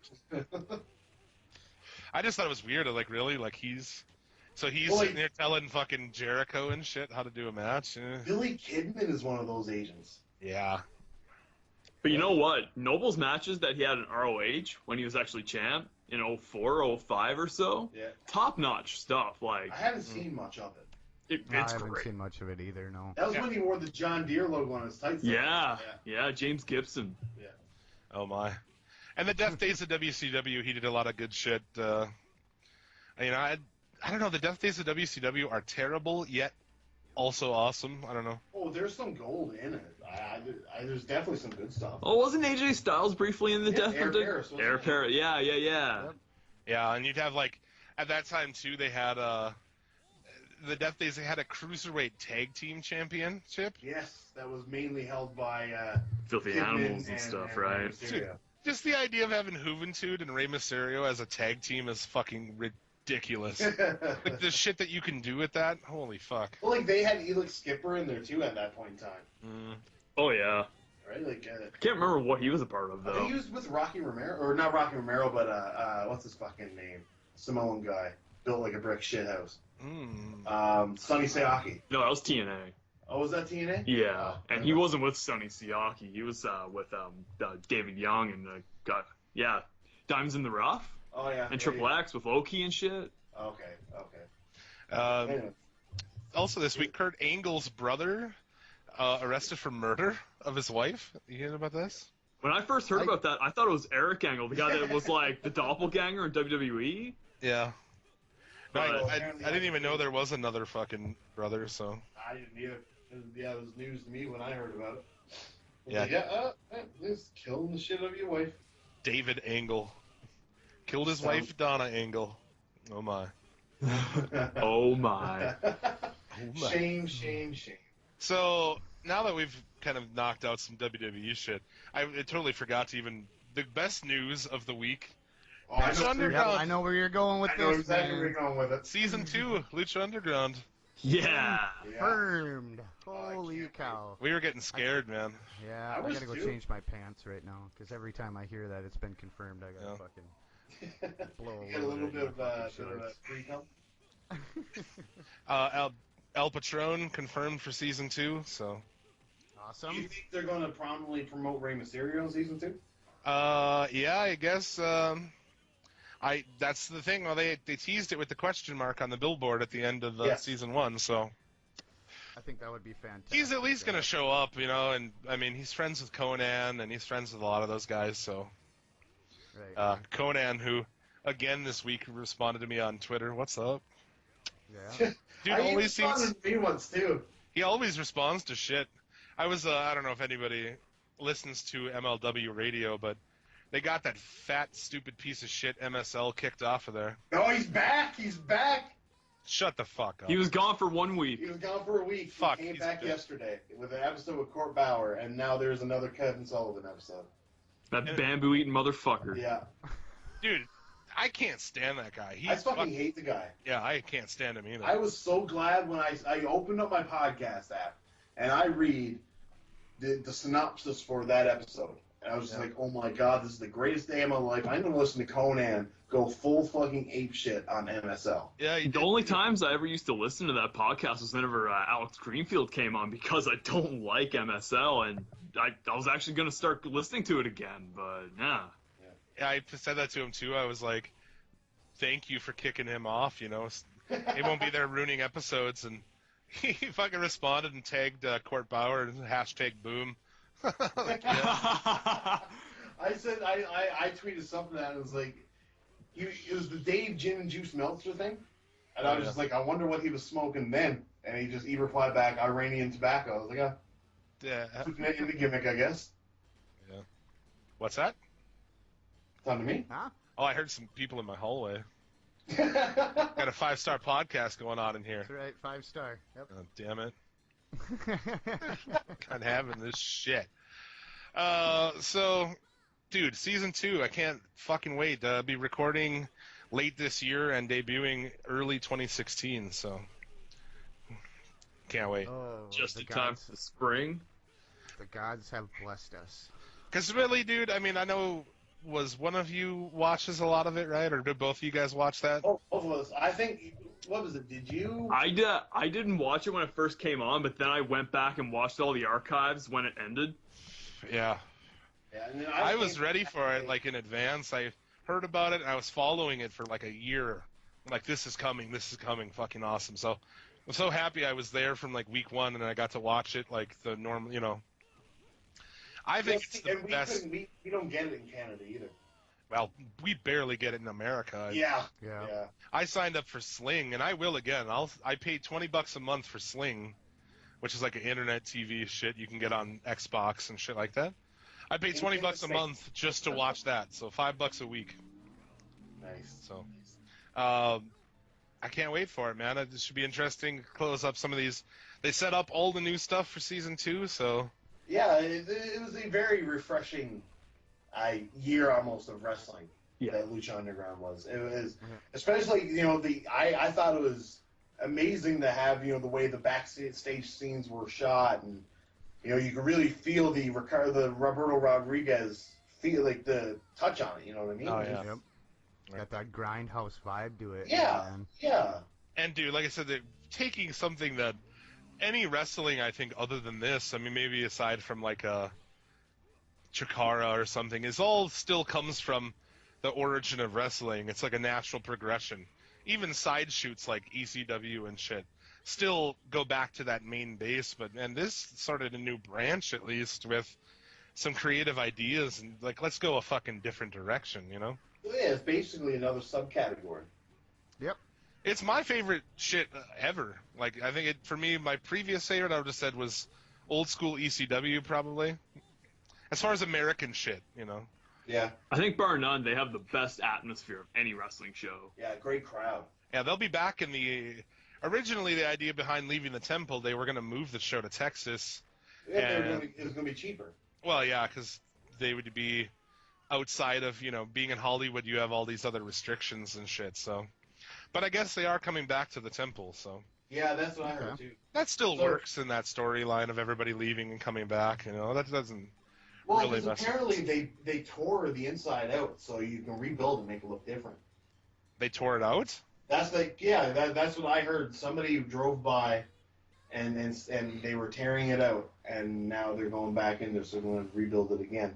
Maybe it was just they were going to go back there, so they tore it out, and they're just going to rebuild it differently, so it looks different. Because they're still saying Boyle Heights, you know, they're like, we'll be returning to Boyle Heights. Oh, really? Yeah, so that's interesting. It was I can't remember what podcast I was listening to. And there was one guy talking about how it was they had started deconstructing the inside of it. Well, there's a paid premium episode on MLW where they were talking to one of the producers of the show, and it's like I'm not paying $12 a year to listen to this, but no, it was they were talking to Joseph. Oh, really? Yeah, who follows us on fucking Twitter? What up? Nice. Chris to Joseph. So yeah, I was excited by that news because it was like we're gonna really have to like talk about WWE for the next, you know, good God. Although you know that will be pretty far away, February or March or whatever it is. It seems like it's a long ways away now, but I mean, look how quick Christmas fucking creeps up on you every year. Don't remind me. Yeah, 3 more months, boys. 3 more months. Yeah.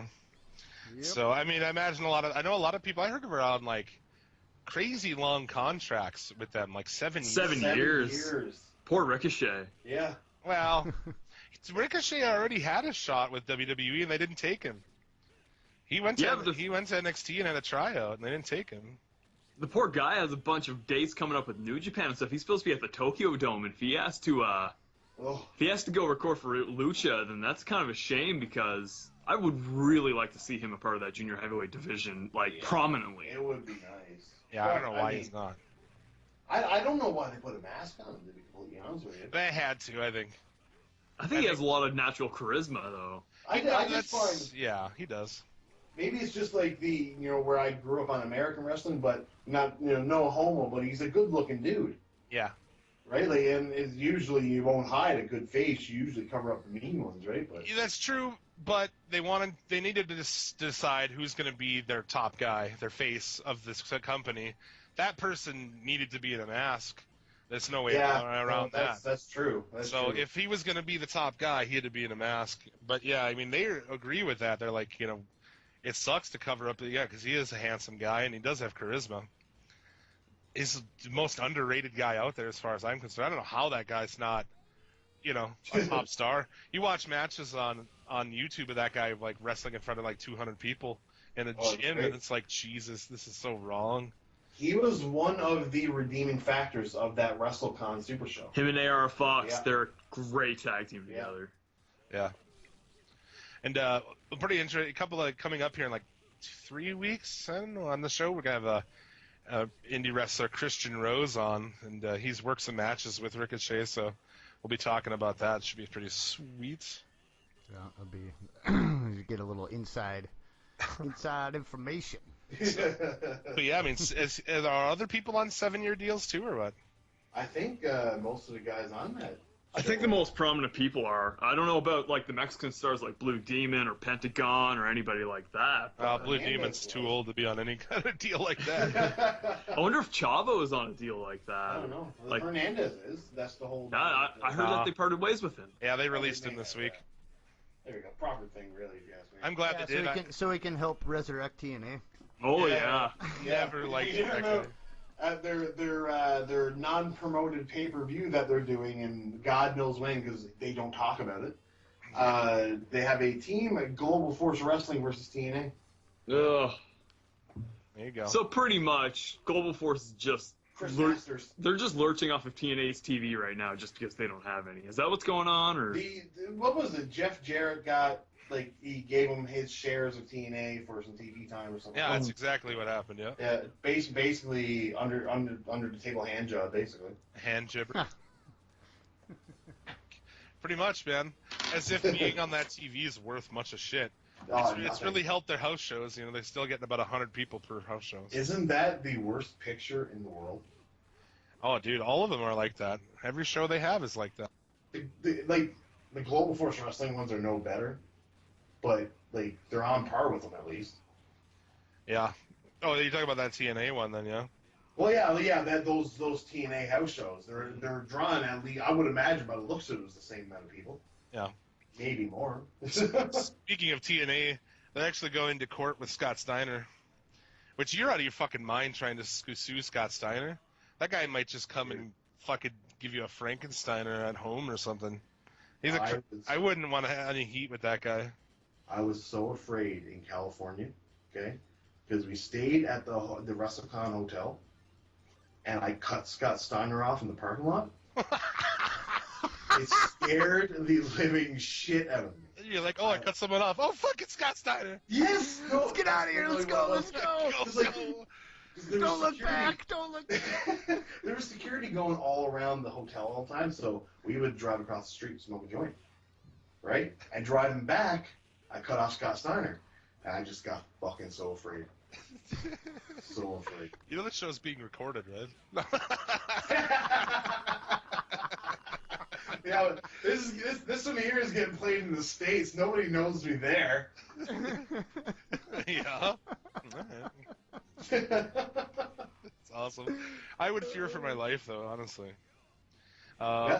They sued him back in 2012, claiming he breached his contract, and so by making disparaging remarks about TNA, Hulk Hogan, Bischoff, and Bruce Pritchard, among others. So there's more. Steiner's one of those guys that he's like a bad movie, you know, where it goes so far down that it almost goes all the way around to being awesome again, you know? No, yeah. I'm a big fan. I would like to have my ringtone as the fat ass of Scott Steiner's song. He's fat! Fat ass! And then there's we talked about too, there's an episode I happened to be watching a random Nitro, and Scott Steiner comes down with a fucking tiger. Yep. On a chain, dude. Yep. What? Seriously, Google. You can probably YouTube that shit. Yeah, Steiner fucking with a tiger.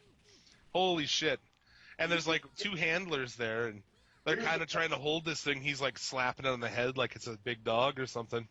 I want to see Scott Steiner come down with a tiger with the chain on the tiger's head. With the shit he wears on his head. Oh, with his chainmail? Yeah. Yeah. Fucking chainmail. Okay, I gotcha. Oh god.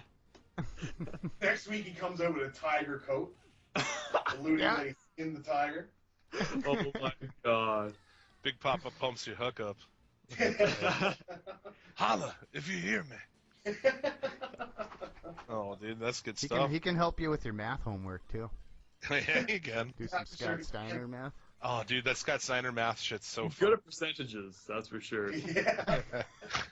I don't think anyone could debate that he's definitely knows his percentages. Long division may not be his forte. Motherfucker's talking about a third percentages and shit. 25 and a third or something. 33 and a third, that's what it is. 33 and a third, yeah. Because in the group I asked, well, what's Rick Steiner doing nowadays? And I guess he's selling homes. Yeah, he's a real estate agent. Houses. And I'm like, does he get his brother to come in and help him with the math to figure out what he is for everyone, or what the hell? Should we get on this one, Scott? So your loan's a 20% APR. If you put Rowdy Piper in the ring with me, it's gonna go to a 27.5% APR. 3% goes into your escrow. That's right. It's a good business for those guys, selling houses, selling cars. Like, if some old wrestler sold cars here and I needed a new car, I would absolutely buy it from him, That's right. Then bring it to the Briscoe Body Shop. There you go. Yeah. A lot of those dudes do that shit, so.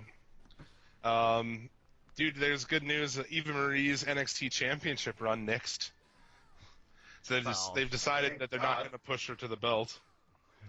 That is the second best news other than That was the original plan, but now they've changed to Dana Brooke and Asuka. No. Asuka's great.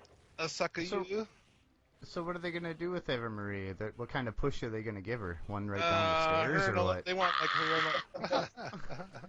She's not pregnant, dude. There's no need to throw her down the stairs.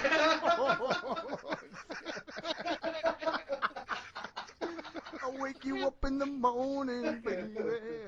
With a kick in the tit. I treat you like shit. You will love it. Can WWE just sign James Storm so he can push her in front of a train? Yeah, no shit, right? Yeah. That bitch looks like she wrestles underwater, dude. She does. That's the problem with a lot of those women, is their shit is so slow. Yep. That slice spread she does is so pathetic. So pathetic. And that's like, you can see them thinking about it in their head, like, okay, next move is this, and like, ugh. She's really good at kicking out on time as well. Oh yeah. They turned that into an angle this week. I know they did. I about Oh, threw my TV out the fucking window. Sir, I was so irate with that. Do you think that the camera angle? And we were the thinking camera the exact angle same on thing, that like, when- did she forget again? Ugh. Yeah, that's what I was thinking. But then they showed a different camera angle of it, and she did get her foot on the rope. So do you think they did that on purpose? Well, this week they showed what happened and then made it out like it was story, like it was supposed to happen. And then this week the same ref did the same thing again, where he stopped counting. And it's like, yeah, but then they showed that at a different angle on this week's, and she did have her foot on the rope at least, though, this time around. those is so terrible. Oh, the way they try to like patch over it is. Oh no, that didn't happen. No. How about not put it on the show? I couldn't believe that they put that on the show. Right? I was like, you really put that on the show? NXT has tons of that shit. I don't know. We watched one week. Watched it and we watched the show, and I was like, dude, there's a guy. The pinfall in the match wasn't even the legal man, and it was on NXT, and they didn't even say anything about it. Yeah, but that's the one downfall. The big downfall to NXT is that it is a developmental ground. Yeah. Right. So you're going to get these good indie guys, but you're still going to get sprinkles of shit on it because they're trying to get these other guys over too. So. By the way, since we have 4 people, you guys can handle yourselves for a few minutes. I'm gonna go grab a drink. I'll be back. There you go. I figured there's enough people here that you guys can get by for a minute. Talk amongst yourselves. I'll give you a topic. Yeah. Tammy Lee Sitch got arrested again this week Oh, okay. and put in jail. So go on with that. I'll give you a few. You got about 20 minutes. I'll be then, back yeah. way sooner than that. It's like, what the fuck did she get arrested for? I think it was another. Was it another DUI? I want to say it was another DUI. I read the story, but How many times has she gotten arrested this year? Oh man, more times than. Oh fuck! Like, I want to say 3 or 4, maybe. Don't you get arrested enough to the point where eventually you just get put into prison because you're getting arrested so much? Yeah, didn't like Obama put in like that 3rd strike rule or something like that? Like 3rd time That's you're for arrested? felonies. That's for felonies. Oh. No, what she got? No, she got arrested for. She had a bench warrant out for arrest, and I think it was stemming from a earlier DUI or something. I know she's got picked up for that a couple of times, but she did make bail today. They did. She is out today. I've seen that on. How Inside many News. cam shows did she do from jail? I wonder. I've heard some disgusting things about what she does on those shows. Oh man, Dude, He was discussing things she did in the WWF when she was there with him back then. Yeah? Apparently, now I did not even attempt to see if this is true or not, but someone said on the internet that she offers to pee on cam. Does she drink it? I don't know. I mean, the only remote way that I would ever even get close to getting rocks off in that is if I had to watch her drink it too, and I'd laugh myself. I don't know why pee is so popular online porn, but it is. It is. You came at the perfect time. Yeah, okay. Speaking of pee, I'm hot taking yin, Jim. I gotta run. There you go. Eventually, yeah, Sonny's gonna get down to it. She's probably gonna like rekindle a relationship with Missy Hyde, and they're gonna just do 2 girls, 1 cup on cam or something like that. That's where it's gonna go. Oh my! How awkward would it be if you paid Sonny to cam with you? Oh wait, China! Yeah, China would probably do it with her. Probably. Fucking She-Hulk over there. How awkward would it be if you paid Sonny money to like diddle her fucking flange on the camera, and in the background is like this picture of Chris Candido. Oh Jesus! Jesus! With a candle burning next to it. Yeah. A lock of his hair. Oh my god. But yeah, man, if you ever watch shit online where it'll be like a cam porn, and it's like, some chick's like, she's got her hands up on her shit and stuff, and it's like, yeah, this is awesome, and then all of a sudden, like, you look at the comments section and they're like, pee.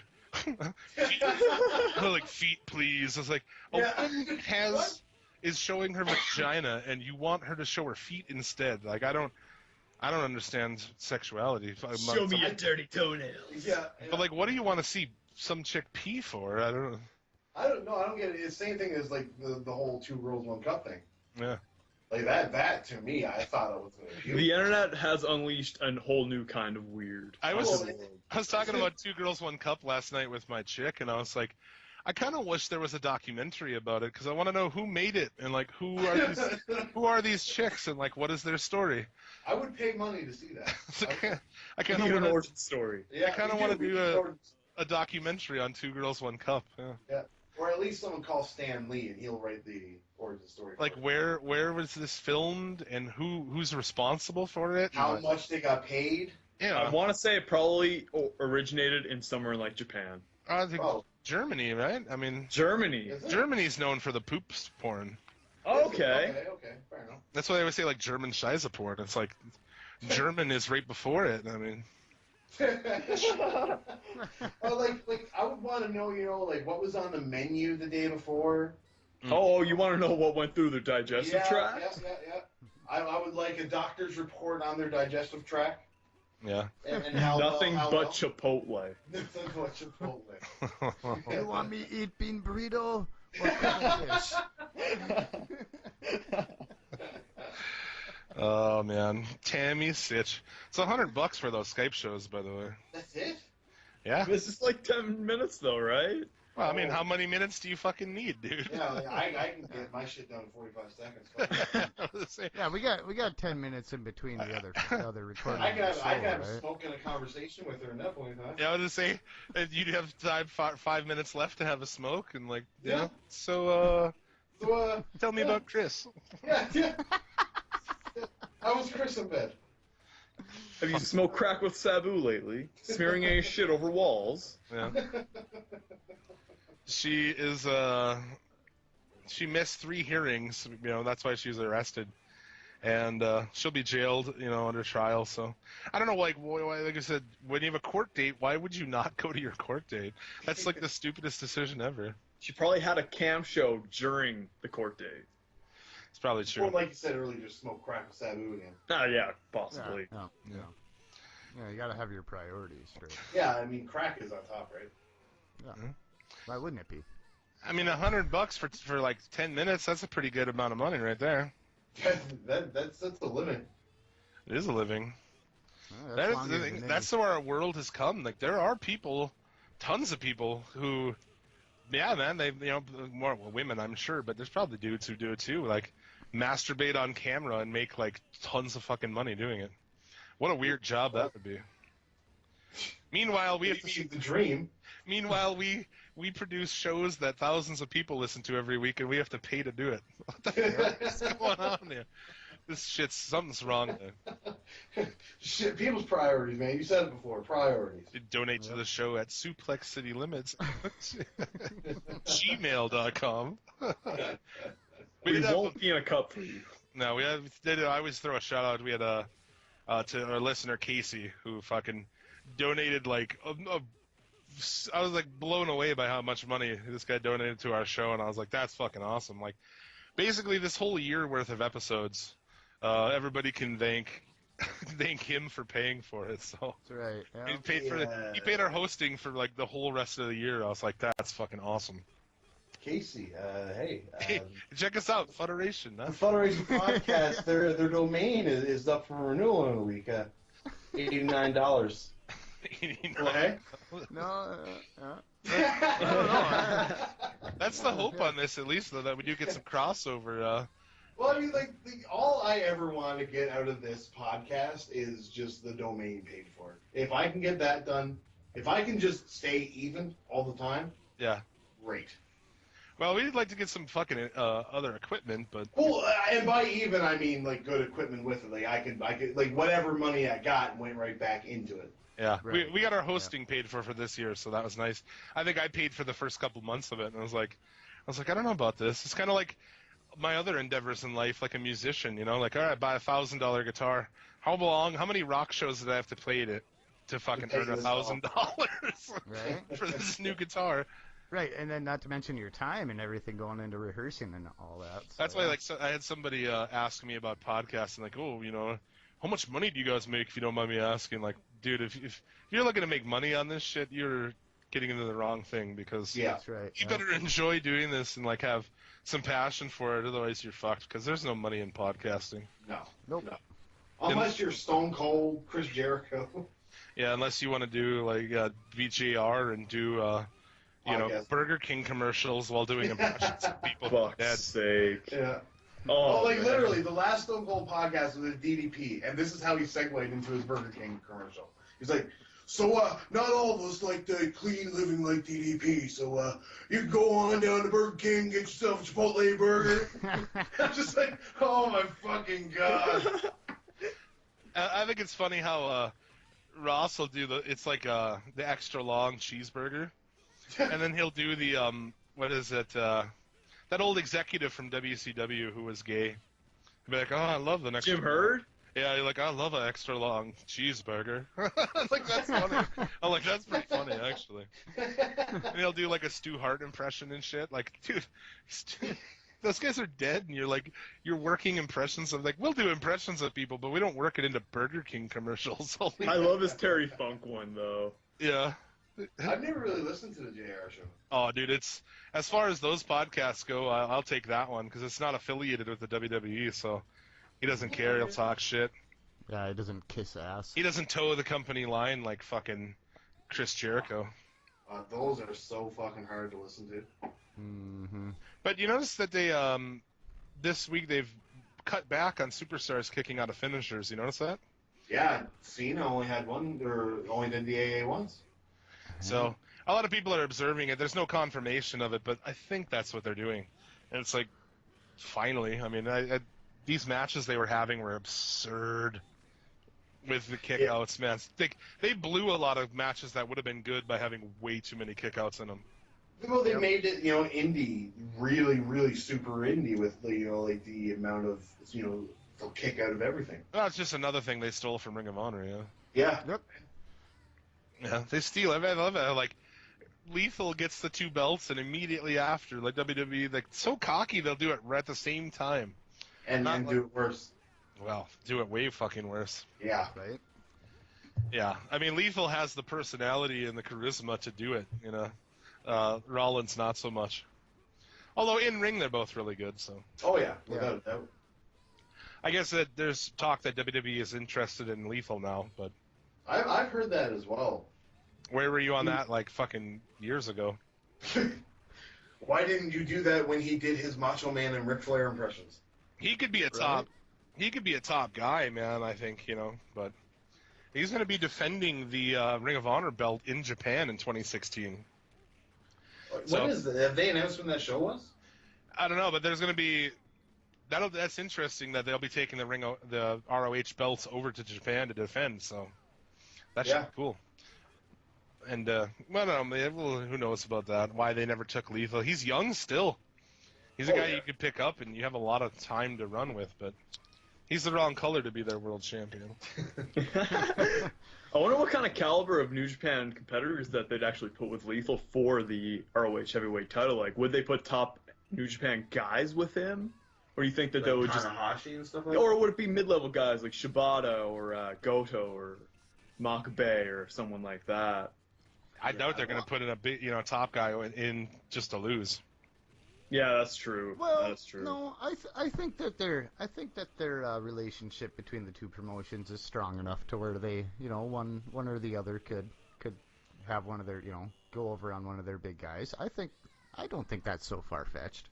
Yeah, I like that. I always have liked that shit. And we work together with another Fed and exchange talent. It's always a good thing, man.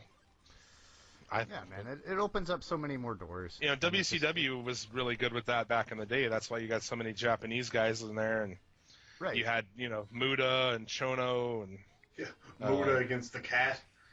Oh god. Oh yeah, that's. I was actually watching some of the Death Days, and the Cat was on there, and I actually enjoyed the Cat. I was like, dude, he puts on those red shoes and dances around all shitty. It's like I kind of enjoyed it. Kind of a rip-off of James Brown.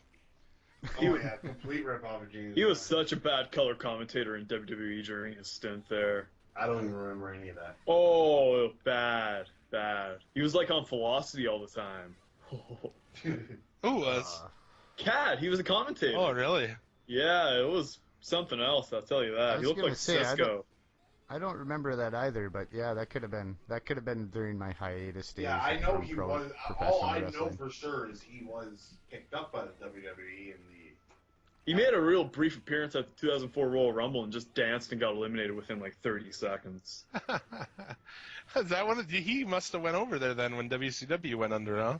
Yeah. I guess so. I don't know if it was immediately, but he was over there. Like, let's see, who can we fucking get from there? Not AJ Styles, the Cat, yes. Like they didn't even think about picking up AJ Styles. I wouldn't say that was a big thing, like Nitro. WCW stole, your world champion in Nash, your Intercontinental champion in Razor, and then what do you steal? Mark Marrow. Oh.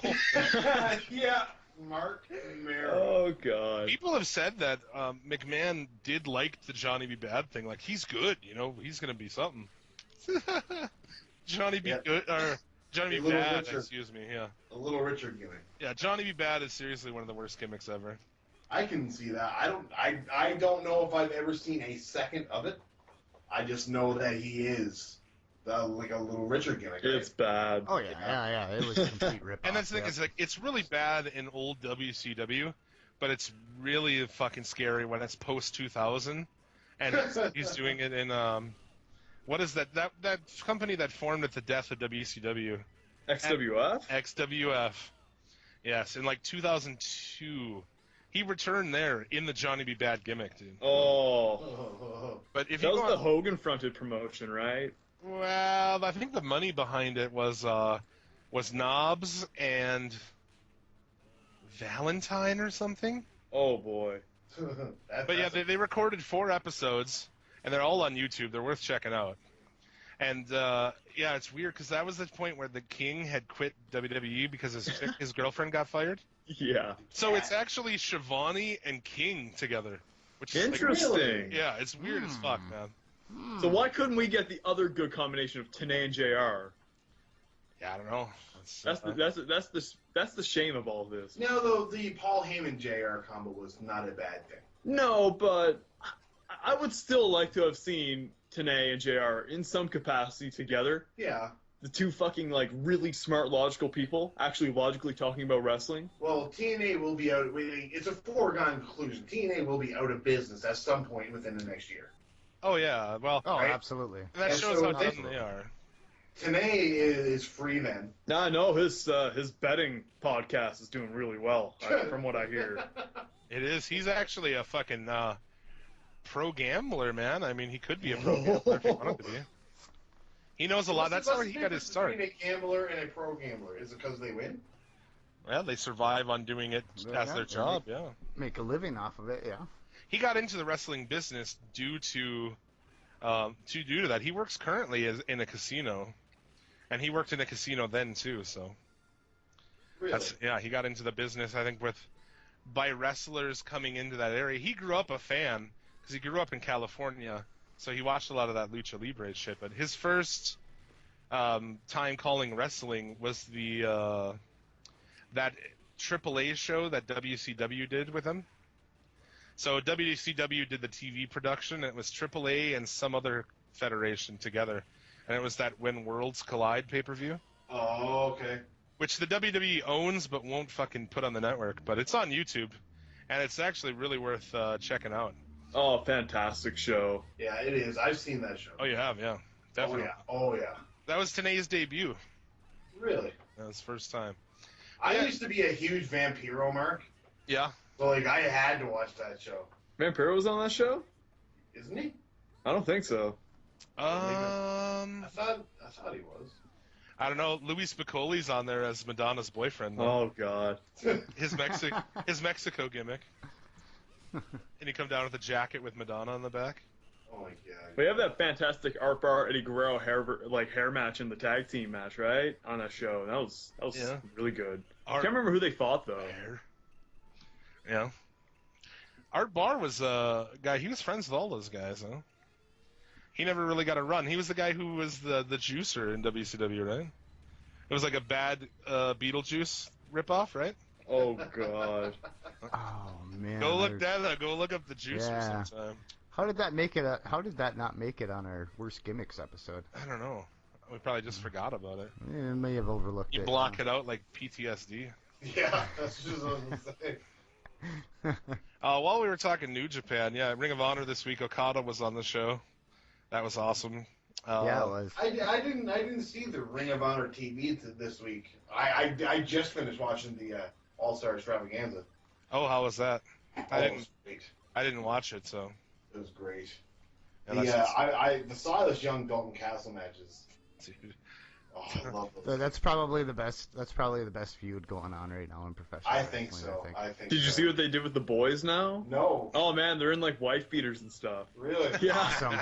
Do they still have the masks? awesome. No. No. They just have greasy ponytails now. Oh. I want to Yes. see vignettes, man. To me, Yeah. Ring of Honor doesn't really do vignettes, but man, they're missing an opportunity there. You need to. Them cutting wood.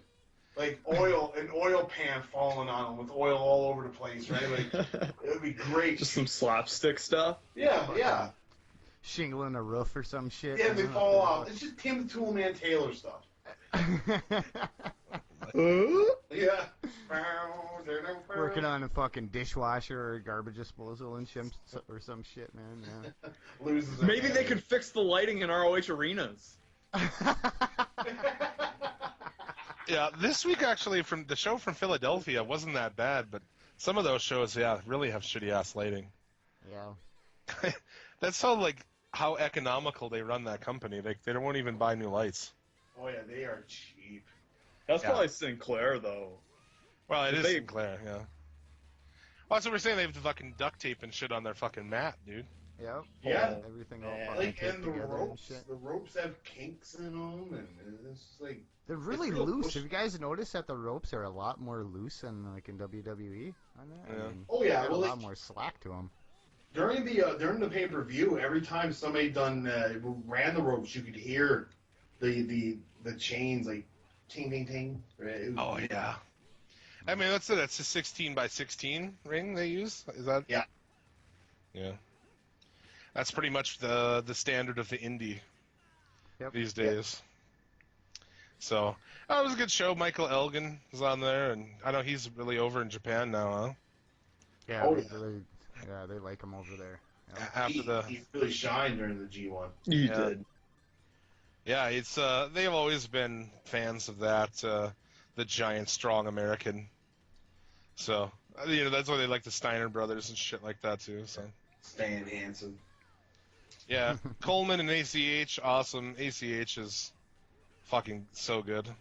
Yeah, he is. No, he's one of my favorites. Yeah. I thought the only thing to take out of that match that I didn't like was the whole freaking 1-inch punch bullshit there. I don't know. I just didn't like that. Yeah, that's a little much, huh?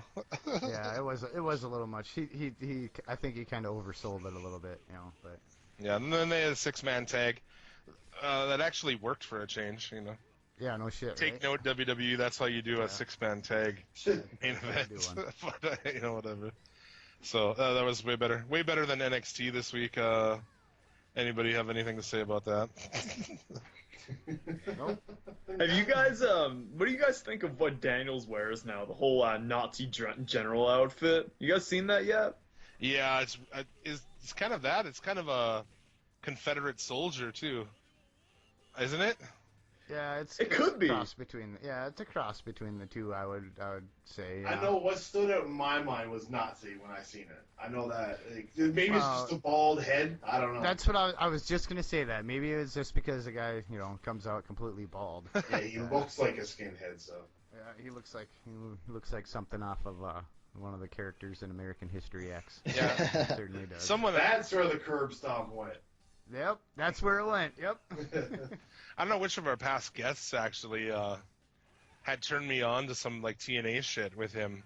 I didn't really know how good that guy was until I started watching some TNA stuff. Oh yeah, him and Joe and Styles. Yeah, that's the match. Yeah, that's the match that they had me watch. And I was like, yeah, this guy is fucking really good. Have you ever seen any matches from WWE when he had hair? Man, what was his gimmick there? Yeah, he was a jobber. He was the Sunday Night Heat jobber. Oh, he was in WCW in its dying days as well. Was Oh, he? is he? Yeah, and he makes an appearance in Beyond the Mat backstage during like Royal Rumble '99. He just walks past the screen. It's something else. He has a full head of hair. That's weird. That's probably pretty weird to see. Yeah, it is. It really is. But yeah, NXT. I mean, it's really gone downhill, man. Breeze and Dempsey, like nonsense, man. I think they put a lot more emphasis and care into the takeover specials now than the TV show, and they try and leave all the big matches for those shows. So now it's just really, really unwatchable, passable matches on the television itself. Yeah, I can see that. I do like the tag tournament that they're doing, though. That is. Yep. I would like for more of it to be shown on TV, but. Yeah, I would rather Gargano and Ciampa not lose to Corbin and Rhino, but whatever. Oh. Is Corbin the most worthless guy with a heavy push right now, or what? Yep. Oh yeah, definitely. There's nothing about him that screams anything to me. His body is nothing. He's an average guy. He looks walking like down he's the street. going bald already. It's like he has the world's largest forehead. I don't think he goes to the gym either. No, dude, he's got a really weird looking belly button as well. He is basically a tool with tattoos, basically. I think he's like white Roman Reigns is what they're going for. Yeah, definitely. Oh yeah. Because that's the only thing probably holding back Robot Reigns to them is like his color. Like if we could find this, but in vanilla, we'd be set. But they like those guys that they can bring in, who haven't really done anything and who are going to do exactly what they say. That's the guys they want to push. Well, yeah, that's not guys with who want to do their own shit. Or that's why they don't like indie guys, because they're all a pain in the ass. Like Punk was a pain in the ass, and because they have they want to do shit. They have ideas. These other guys just do what you tell them. This is why they probably like Eva Marie so much. Exactly. Yeah. She doesn't have prior experience to try to correct them on shit. No, she's just worthless. Just absolutely worthless. Brian Kendrick told me that the sun's too cold, Vince.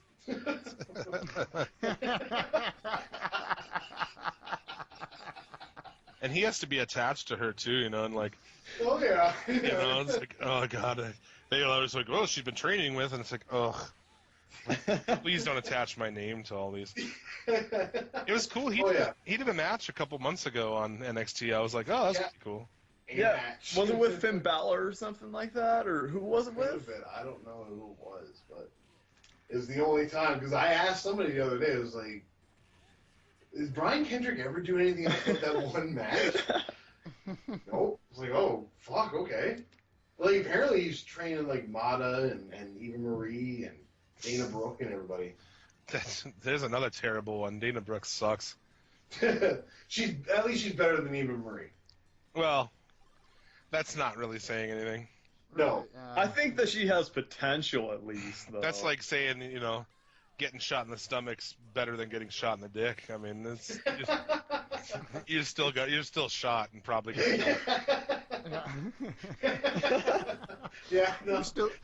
You got some logic there, man. I can't fault you on that one. It's like it's two piles of shit, and like, well, this pile of shit's stinkier than that one, so I guess that one's better. That's the one I'll eat. I guess that one's better. And Raw, I mean, we didn't talk about Raw. There's not a lot to. I hate Raw every week. I think it's terrible. Best part of Raw is the damn trombone again with Rusev's theme music. Yeah. While he was in the, that shit was funny. I like those guys. I like the New Day.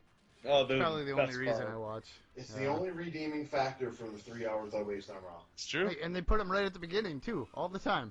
Get it right out of the way. Thanks for that. Get it right out of the way for us. We're gonna sit through another 2 hours and fucking 50 minutes of bullshit. Yeah. No. Dude, what do you think of this terrible angle with Kane now, where he's going to play both characters? And honestly, I love the world's greatest directors of operations game. I get such a kick out of that stupid smile on his face and just how over happy he is, and I like. He got laid over his little break, man. Yeah, that's what happened. Somebody sucked. He must have, yeah, no shit. But like, once he puts the mask back on, I don't want to see it.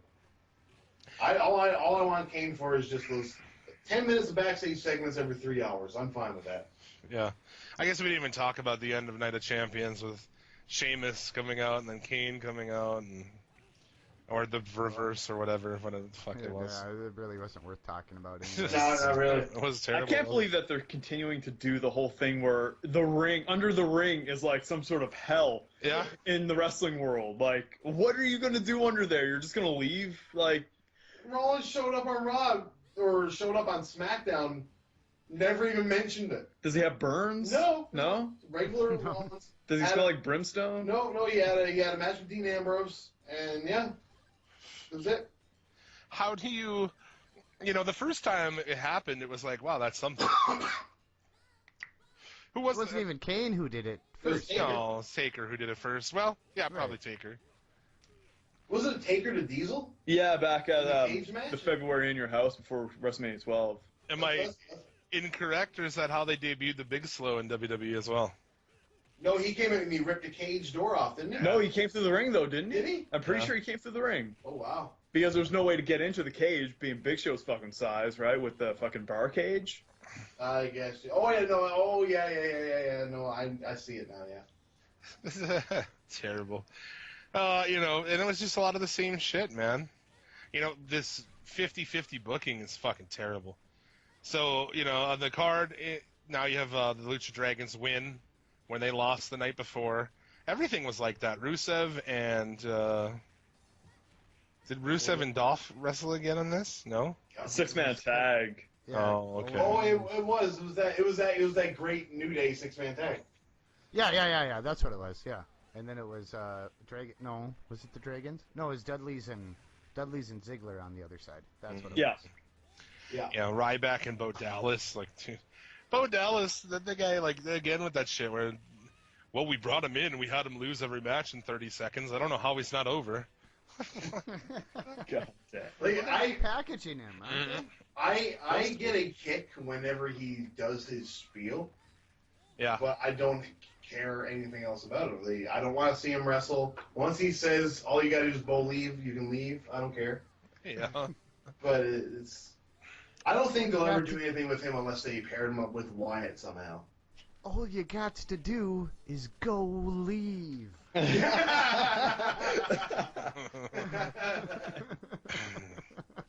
Yes, indeed. Charlotte and Brie Bella, blah blah blah. Naomi and Natty. Don't forget that one. It's good to see Natty back at least. You know? Yes, yeah. Is it good to see her come back and lose to a shit worker on one of the stupidest finishing moves in the Fed? I'd rather see that than her have a farting gimmick. Yeah. Was that a thing? Oh yeah. Oh yeah, when she was with Kali, wasn't it? Yeah. She was farting all the time. I think there was one point where she farted on Hornswoggle or something like that. Just stop and think about that, really. Yep. Right? What a fucking bastardization of wrestling. Holy shit. And you wonder why some of us are embarrassed to tell people, like, I watch wrestling. Like, no girl I go on a date with is going to know I watch wrestling at first. Yeah. That's stuff you ease into. Is like, unless you know they like wrestling too. Yeah, well. I'd rather tell a woman I have herpes. Yeah. There's really no cure for either affliction, so.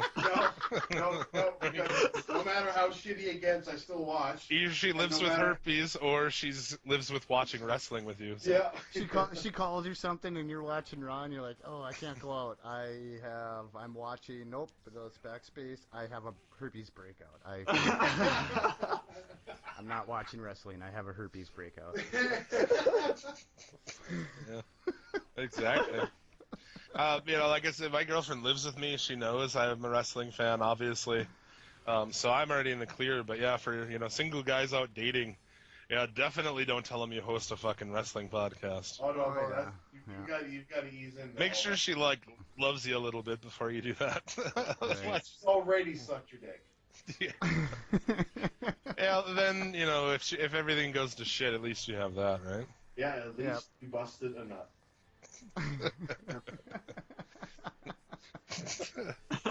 Oh, that's great. Oh, shit.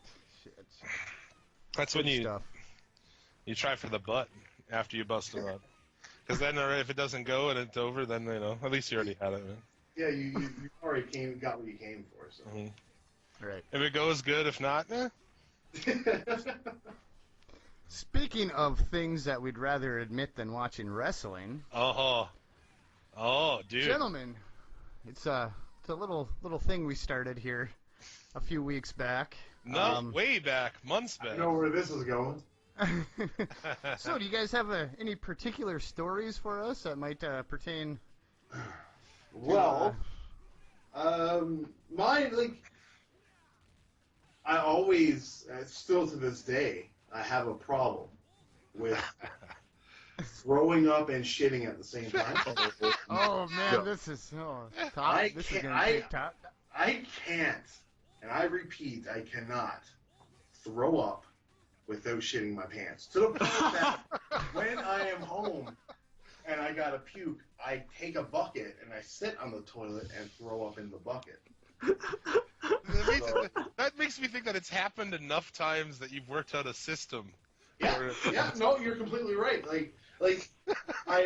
There was one time in particular where I was throwing, the first time I really remember, the first time it ever happened was I was in grade 8 and I got really drunk and I was at a concert, I threw up and shit my pants. Right? So, now, fast forward, I hadn't thrown up for years. I went on a 13-year streak of not throwing up. It was great. Oh, good for you, man. Yeah, Good for yeah, you. it was great. And then since then it's been once a year, and I get really sick and I at least throw up a couple times. And yeah, no, I was at work one time when I went to throw up, and I got so afraid. I didn't want to shit my pants at work. I would rather throw up everywhere. But I clinched it in enough. It was tough, but I didn't shit my pants. I threw up and didn't shit my pants. It's a good day. Oh man! So That is fantastic. You've shit your pants at work? No, I didn't shit my pants at work. So what are some of the places it happened? A concert? Concert? I almost a little bit came at once coughing in a car. Wasn't it your first concert too? Yeah, it was my first concert. Oh, what concert was it? It was a festival with Our Lady Peace. Well, now I know why you puked. Listen, I was in grade 8.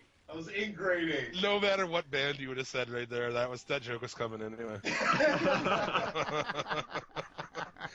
That's good, dude. That's a lot of, we had an episode where I don't know how we got onto it, but yeah, we told our stories, and now it is tradition that we ask all guests. And somebody asked me last week, a listener, and he's like, if you got like high-end guests, would you ask them? And I'm like, fucking right I am, dude. You're Oh, fucking yeah, goddamn right we would. Yep. Like, I know myself. I'm pretty excited to hear what Travis got to say because I don't know the story because there's such an age gap to like I wouldn't have known this stuff until a couple years ago, anyways. Nice. So like I'm excited to see what Travis got to say. Yeah.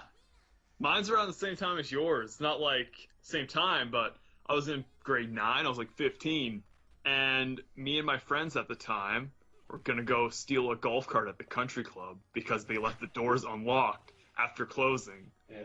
And they were battery operated. My friend worked at the country club. He had a key for them. So we're all gonna buy like a flat of beer, and we're gonna go steal a golf club, or a golf cart, I'm sorry. And we're just gonna fucking ride around the neighborhood and shit. So we get to the country club. We're drinking this terrible, terrible fucking beer. It's Canadian beer called Lucky. Oh, Moose piss, man. guys, you guys need to drink this stuff. Oh, I've had Kokanee. No. Kokanee is premium Canadian beer compared to Lucky. It's very unlucky. Okay. Oh, it's disgusting. And yeah, so we get through the doors. We nearly get the golf cart, and I fart. You sharted. It was a wet one. So at this point, I could not stay around because my pants were wet and I was walking like fucking Lance Storm. So I had to sulk back with poop in my pants, about a 20-minute walk from my house, just in the most insufferable position of my life. I couldn't get in on the fucking fun of the golf cart. I had to walk back home, change my pants, and nurse my shits all night. There's a part of my story that I forgot. Oh, yeah? When I threw up in the concert, I did not know I shit my pants until I went home. Oh, really? Yeah, I wasn't aware. I was too drunk. I didn't know. And I made it with this chick there, too, and with shit in my pants. So, So, she made out with a guy who had just puked and had pants full of shit. Yeah. Oh, man. She was a winner. I wish I didn't let her get away. She smelled something on you. Remember, she smelled kids, something on you. Pheromones. A winner is you. A winner, yep, there we go. Oh, man. Oh, that's good, dude. We've been on a dry spell of shit stories. Because we've had a couple guests. Our last one for sure, if not our last two, both claim they never shit their pants. Liars. And it's like, if you've never shit your pants, then you're a better person than I am. We have a possible future guest coming up, and I was talking to him this week, and I was like, so when do you want to do the show? And he's like, well, I don't know, man. I feel like I'm obligated to shit my pants first. Yeah, get back to us once you shit your pants. Yeah. Steve, I know you're listening to this. Yeah, he's listening. You guys should have like an end of the year special where it's just everybody's shit stories. Ooh, back to back, edited down? Yeah. With some piano. Hey, that's a... Oh, yeah. I like that. What's that Second song? producer, Tyler Fudge. What's that broad song?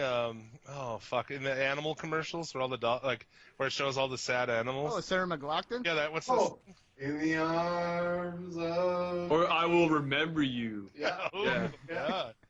I will remember poo. Yeah, we need that underneath the shit stories.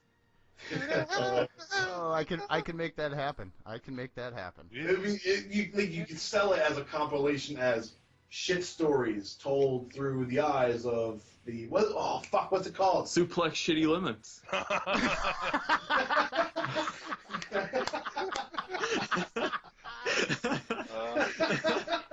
Surprisingly, it's taken 26 episodes for somebody to come up with Suplex shitty limits. Oh, that's fantastic. Oh, I love it.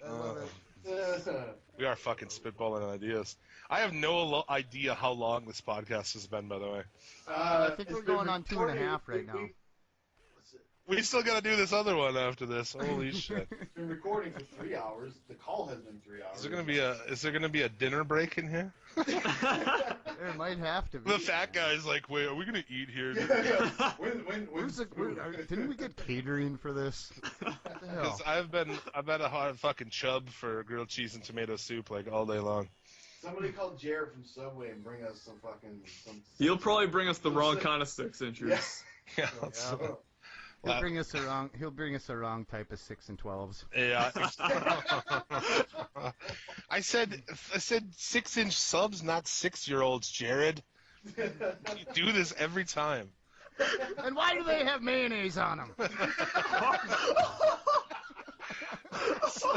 That's why Subway's delivery service never really caught on, man. Oh my god.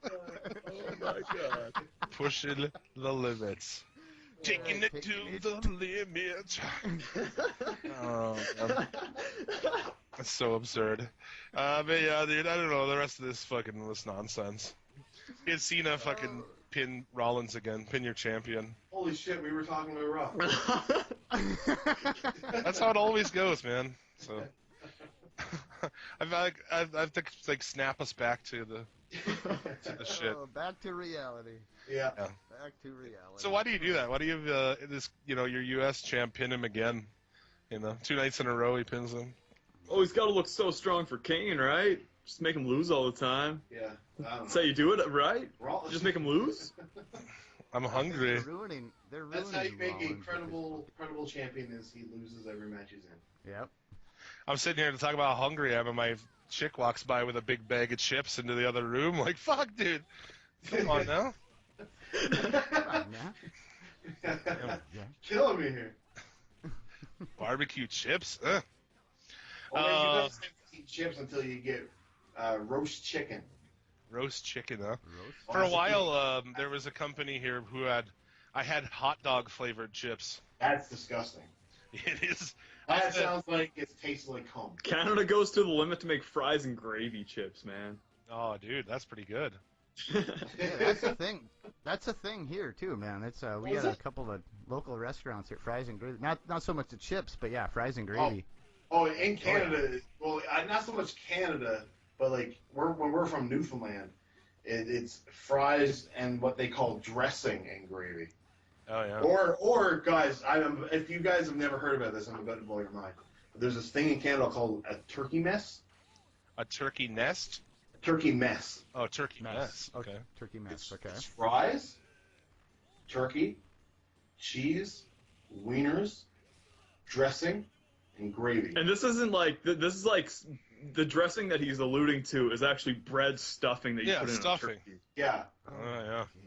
Oh, yum. It is a beast. That sounds almost like what I do every year after I get home from Thanksgiving with all of the leftovers and get really fucked up and then put all of the things together. That's pretty much what That's happens. pretty much what it is. It's like a 7-layer. You end up at like 2 in the morning on Thanksgiving, like sitting there shirtless, eating like stuffing, mashed potato, turkey, corn, fucking mixture. Yeah. Oy.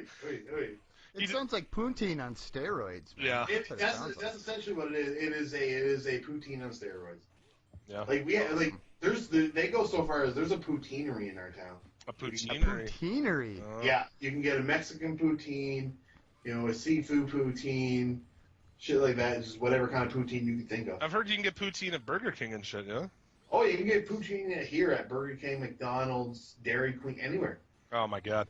There's one place in town here who has poutine, man. Maybe Rando and I need to go out and we'll send you some pictures of our poutine experience. Some poutine. Yes. Like, we even have a place in Canada. Like, is New York fries a thing in the States?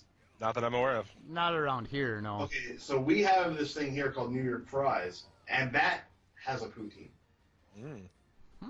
And New York fries is like everything has a poutine here in Canada. I wonder if that's an East Coast chain out there. While we're talking Canada, I want to know more about. Do you know the origin of the Canadian tuxedo and why that's the Canadian tuxedo?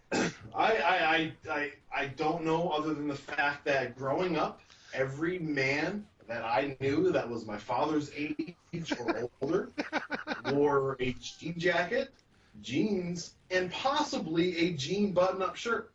Yeah. Oh yeah, denim shirts. The denim shirts are big too. I've even went as far to see denim baseball hats. Yeah. Oh, I I've seen remember that as well. those. Yeah, that was a big. That was denim was a big thing around here in the early '90s. I Yeah. want to say right around there. Well, that's when you see a lot of family pictures of everybody in Canadian tuxedos. yeah, just When I roll- think family picture, I think of everybody in Canadian tuxedos, honestly. and don't forget, you need a mullet and a perm too. Yep, mullet and a perm, or a Canadian passport is what we call down here in the States. What's a Canadian passport? Is that a mullet? It's a mullet, but you're bald on top. Oh, You put it shit. into a ponytail in the back. Jesse Ventura style. There you go. Yep, exactly. So, oh my. Yeah, no, I've seen a few of those. I know there was a in Newfoundland. Anybody that wears a cowboy hat, it's called a saltwater cowboy. I don't know why. A saltwater cowboy, huh? Yeah, but like one of those saltwater cowboys that I grew up with, he had the Canadian passport. Canadian passport. One of the few things I know about Newfoundland is, like back in the day, I used to do customer service for a coffee company, and I got a phone call from Newfoundland. I don't know, they probably went down to the town square and used the phone to give me a call. And this guy calls and he's like talking about how his coffee tastes like shit. And he's like talking about how he goes outside and gets his water, like he has a well or something. Or Oh yeah. Norwegian well. Yep. And he's like, no, something's wrong with this can of coffee. I'm like, let's see here, dude. Is it this can of mass-produced coffee in a room so sterile you could have surgery in? Or is it possibly the hole in the ground where you get your water from? I'm not sure. But I think maybe that might be affecting your coffee taste, not the actual coffee. Newfoundland has a big reputation for being populated by idiots. Yeah, I've heard that. I don't want to offend anyone because I know that you guys are from the States, but Newfoundland is a lot like the Arkansas of Canada, pretty much. Oh, you're not insulting anybody. No, you're there. not insulting no. us. I'm It convinced that the southern people don't even listen to our show anymore because we talk shit on Alabama and stuff all the time. Ass backwards, fucking. But no, like even like where we are, Alberta is essentially the Texas of Canada. They're on opposite sides. At least we keep all of those fucking states all together on this bottom. Yeah, it's like you come here in Alberta, it's all oil tycoons, these big lifted up huge trucks, cattle, cowboy hats. Yep. That's exactly what it was like out. We got an oil boom going on here in the state that we live in, and I was out there working for about 2 years, and I tell you what, I'm never going anywhere any further south than Nebraska. Fuck that. Yeah, dude, it's a solid bet. There's a lot of nice people from the south, though, and I'm sure from Newfoundland as well. Oh yeah, no, like there's a lot of nice people there, but I mean some of them. And like the way they speak too, because a lot of the older generation is a very uneducated group of people. Yeah. So like the way they speak is really, really off-putting, and a lot of people judge it by that. But the younger generations, my generations, and Travis's, it's a lot different. But Why is it kind of behind the times out there? It seems like that's the deal. It's just like They're so secluded, man. It's their own culture back there. it is a new beast. Like you haven't. It's a completely different culture. It is from anywhere else in Canada and anywhere else I've ever been. Yeah. Mm. It's a weird mixture of Ireland, England, and Canada. South Park does the best parody of it. That's so accurate. Yeah. It's unreal. Yeah. Tell them what it is, because I can't remember it. Oh, well, they're going on the one road to Canada that goes through every single fucking province, and they make the wrong turn from Ottawa, and they hit Newfoundland. And it's just this fucking swamp area. No one's there, and they're like, oh boy, I don't know where we ended up here. And then they come across one lone fisherman who's complaining that the Prime Minister of Canada made sodomy illegal, so now he wants to go to the Prime Minister and try and fight for his right to sodomize his fucking fish. I like how... It sounds like Wyoming. We're not going to have any states or provinces left listening to this show by the end of it. The problem is we are from Newfoundland. That's true. It's one of those things you can make fun of it. Like, if you're Jewish, you can make fun of Jews, you know? Yeah, and if you're from Newfoundland, you can easily get away from making fun of Newfoundland. You can make fun of Newfies. Is that the term, right? That is the term. Newfies is the term. Yeah. I like that. Is that for people from Newfoundland's N-word or what? No, it's not like they will call themselves Newfies. I know that a noof? You get out of here, you fucking Newfies.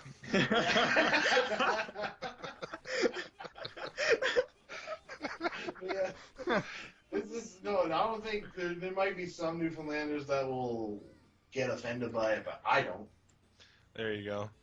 And that was Raw. That was Raw.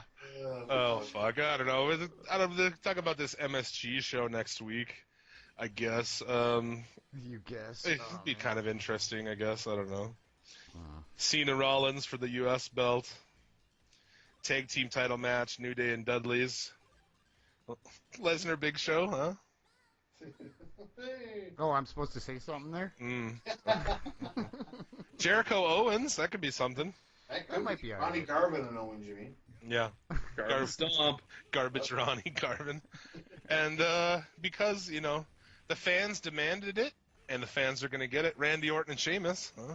Oh, God. Hopefully that's on the MSG crowd is going to kill that. Hopefully that's on the untelevised portion. Oh, we've been starving for that match for years now. I've been waiting for it. I don't know what you guys are waiting for. And the other real hot feud, Ziggler Rusev, Yeah, again. Oh, my God. With appearances by Mark Henry, Stardust, Team Bella, and more. Yay. Take my fucking money. Thank God it's on the network. I don't know. It's on what, the 3rd? So that's what, Saturday? Yeah, I think so. Thursday? No, wait, I'm looking at the wrong month. Okay, Saturday. So I look forward to it, just like, oh, there's something different to watch, but. And then I'll watch it, but I'm so glad I don't have to pay for it. I'm so glad I don't have to take time out of my day and sit in front of the TV at a certain time to watch it. And the NXT event is going to be on Wednesday. So that'll replace their episode on a Wednesday. Okay. Well, there you go. When is that show, anyways? Me and Travis were talking about it earlier. October 7th. Oh wow, It's coming up. It is coming up. So sad that I put all of these things into my calendar on my phone, so I know when the fuck they're happening. Anybody takes your phone, just like, what the fuck is this guy talking about? And Hell in a Cell is the 25th. Yeah, exactly, man. That go home for Hell in a Cell is pretty stacked, though, as to the lineup who's showing up. Yeah, there's a lot of people. Shawn Michaels, Steve Austin, Ric Flair. Apparently, it's gonna be like a Legends Night or something like that. That's what they're pushing it as. How many of them are going to leave in an ambulance, though? Yeah, Brock Lesnar just kills them all. That's the way it should be. That's what he should do. Can we end the Stone Cold podcast with Lesnar just suplexing him through the table? I didn't like that when they were kind of teasing that for WrestleMania. I was like, I don't want to watch that. Like, who wants to watch Austin Lesnar? It makes no sense whatsoever. Well, Austin has come out and said anyways that he's not doing it. Well, no, and he was saying like a death match, and it's like I had said at the time, it's like, if anything, dude, do like Austin and Ambrose brawl through the arena, with Ambrose taking all the fucking shots, and fucking you could get through that match without Austin taking a single bump. Basically, Austin leads Ambrose around the arena, beating the shit out of him in the concourse and the bathrooms and shit. Bring him back to the ring, give him a fucking stunner. Oh, we should do like a Hollywood backlot brawl, like WrestleMania 12 style. Oh, God. Just let them leave the whole arena. Yeah, well, they kind of did that recently. What pay-per-view is that? Oh, God, that was with Luke Harper, right? Yeah, that was Mania, wasn't it? That was Mania. No, I think that... Oh, No. Was that Extreme Rules? Yeah, Extreme Rules, I think. Oh, it was, yeah. Because they got in that Escalade. That's right. Yes. Yeah, Like, We talked about how we could make that match better, like if they were going like through a drive-through at McDonald's or some shit, and they got like, the food, and then Ambrose is like starts beating them with the fucking Big Mac or something. I thought that would have been funny as hell. No, that Going would have to been the good. play place, through the sides. Yeah. Fucking throwing them through a Jack in the Box, fucking mascot. God damn, fucking Ron forgot that McDonald? word for a second. So. I don't know what he was talking about. All three of us are just like, okay. Yeah, Well, you know what I mean, like throwing them through like the Jack in the Box. We don't have those around here, and I don't know if the FUD knows what I'm fucking talking about there, but yeah. Me and Travis, we made it a point to eat at a Jack in the Box while we were driving through the states. Oh, did you? Okay. Bad decision. Yeah, and it was disgusting. I did it. I think too, like, we don't have White Castle around here, so I was in a city that had White Castle, and I was like, we gotta go there. And I was like, wow, that tastes like shit. Yeah, I never tried White Castle. We had what was that? In-N-Out. In-N-Out burger. In-N-Out burger, yeah. I heard In-N-Out's pretty good though. It is. Then what was the one where they have the patty in a circle? Smash burger. Smash burger in California. That was delicious.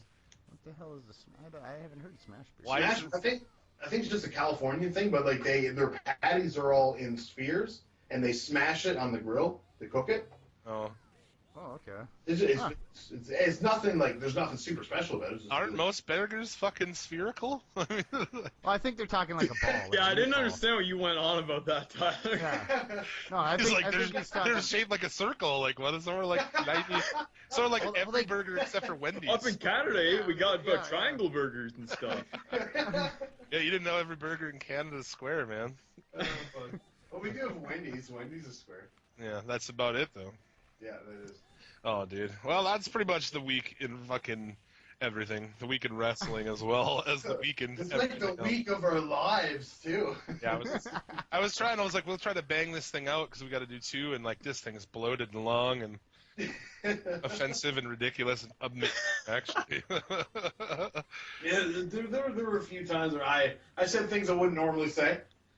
But whatever. Well, that's the thing. This Suplex City Limits, so they try to. I feel like I can do it here. We try to be the most ridiculous and offensive wrestling podcast. like I said 3 hours ago. Yeah, dude. Taking it to the limit. We're kind of like the Mick Foley of wrestling podcasts. You know, like we can't do the moves that Steamboat can do, but we can sure as fuck take a crazy bump. You know. The only thing we have left is the Hall of Fame, and I actually passed it on this week, which I've only did once before. I'm not going to do anymore because it's a pain in the ass. People, I don't want someone to. You were like, I was like, who would you put in? And you gave me a good answer. I was like, awesome.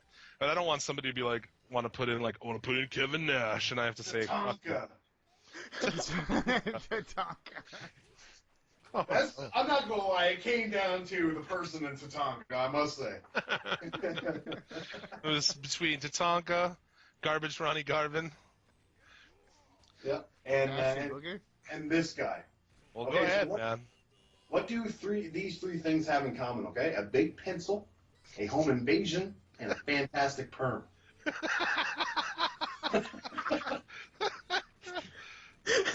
Yes, Brian Pillman. Brian motherfucking Pillman. So, like, who else in wrestling history comes to mind when you hear those three things, you know? Like, whether you want to call him the loose cannon or Flying Brian, the story remains the same. Great charisma, superb in-ring ability. The fact that he's not in the WWE Hall of Fame is a shame, and Coco Beware is. So, Yeah, that's true, man. No, he was, our intro for this week's episode, which everybody obviously heard already, but is the promo of his debut in ECW. oh shit! Oh. Where was I? Yeah. Well, you'll have to listen. I got to now. I love that promo. Holy shit! When he's gonna piss in the ring, Yeah, oh.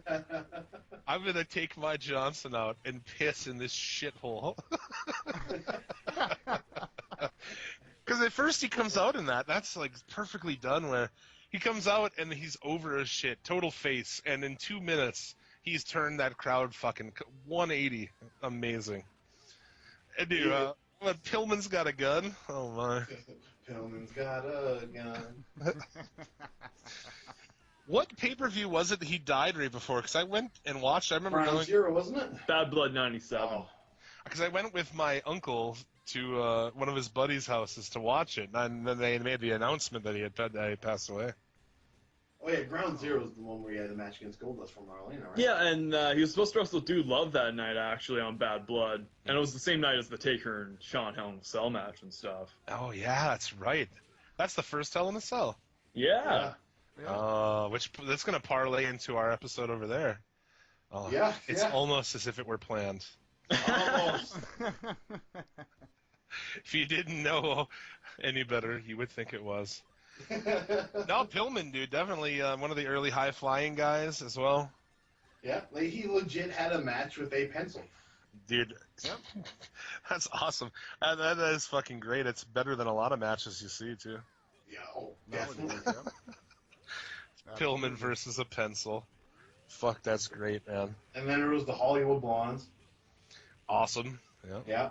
The loose cannon. I love the loose cannon. I thought he was great. Him and the Four Horsemen was actually some great stuff. Yeah. There's that, too. I don't think you can pinpoint an area of his career and say this was the low point. Sure. Well, in ring-wise, when he was in WWE, that was definitely a low point in his But career. then he had the home invasion, and everything like that just topped it up. In my Yeah, opinion. you're right. Mm-hmm.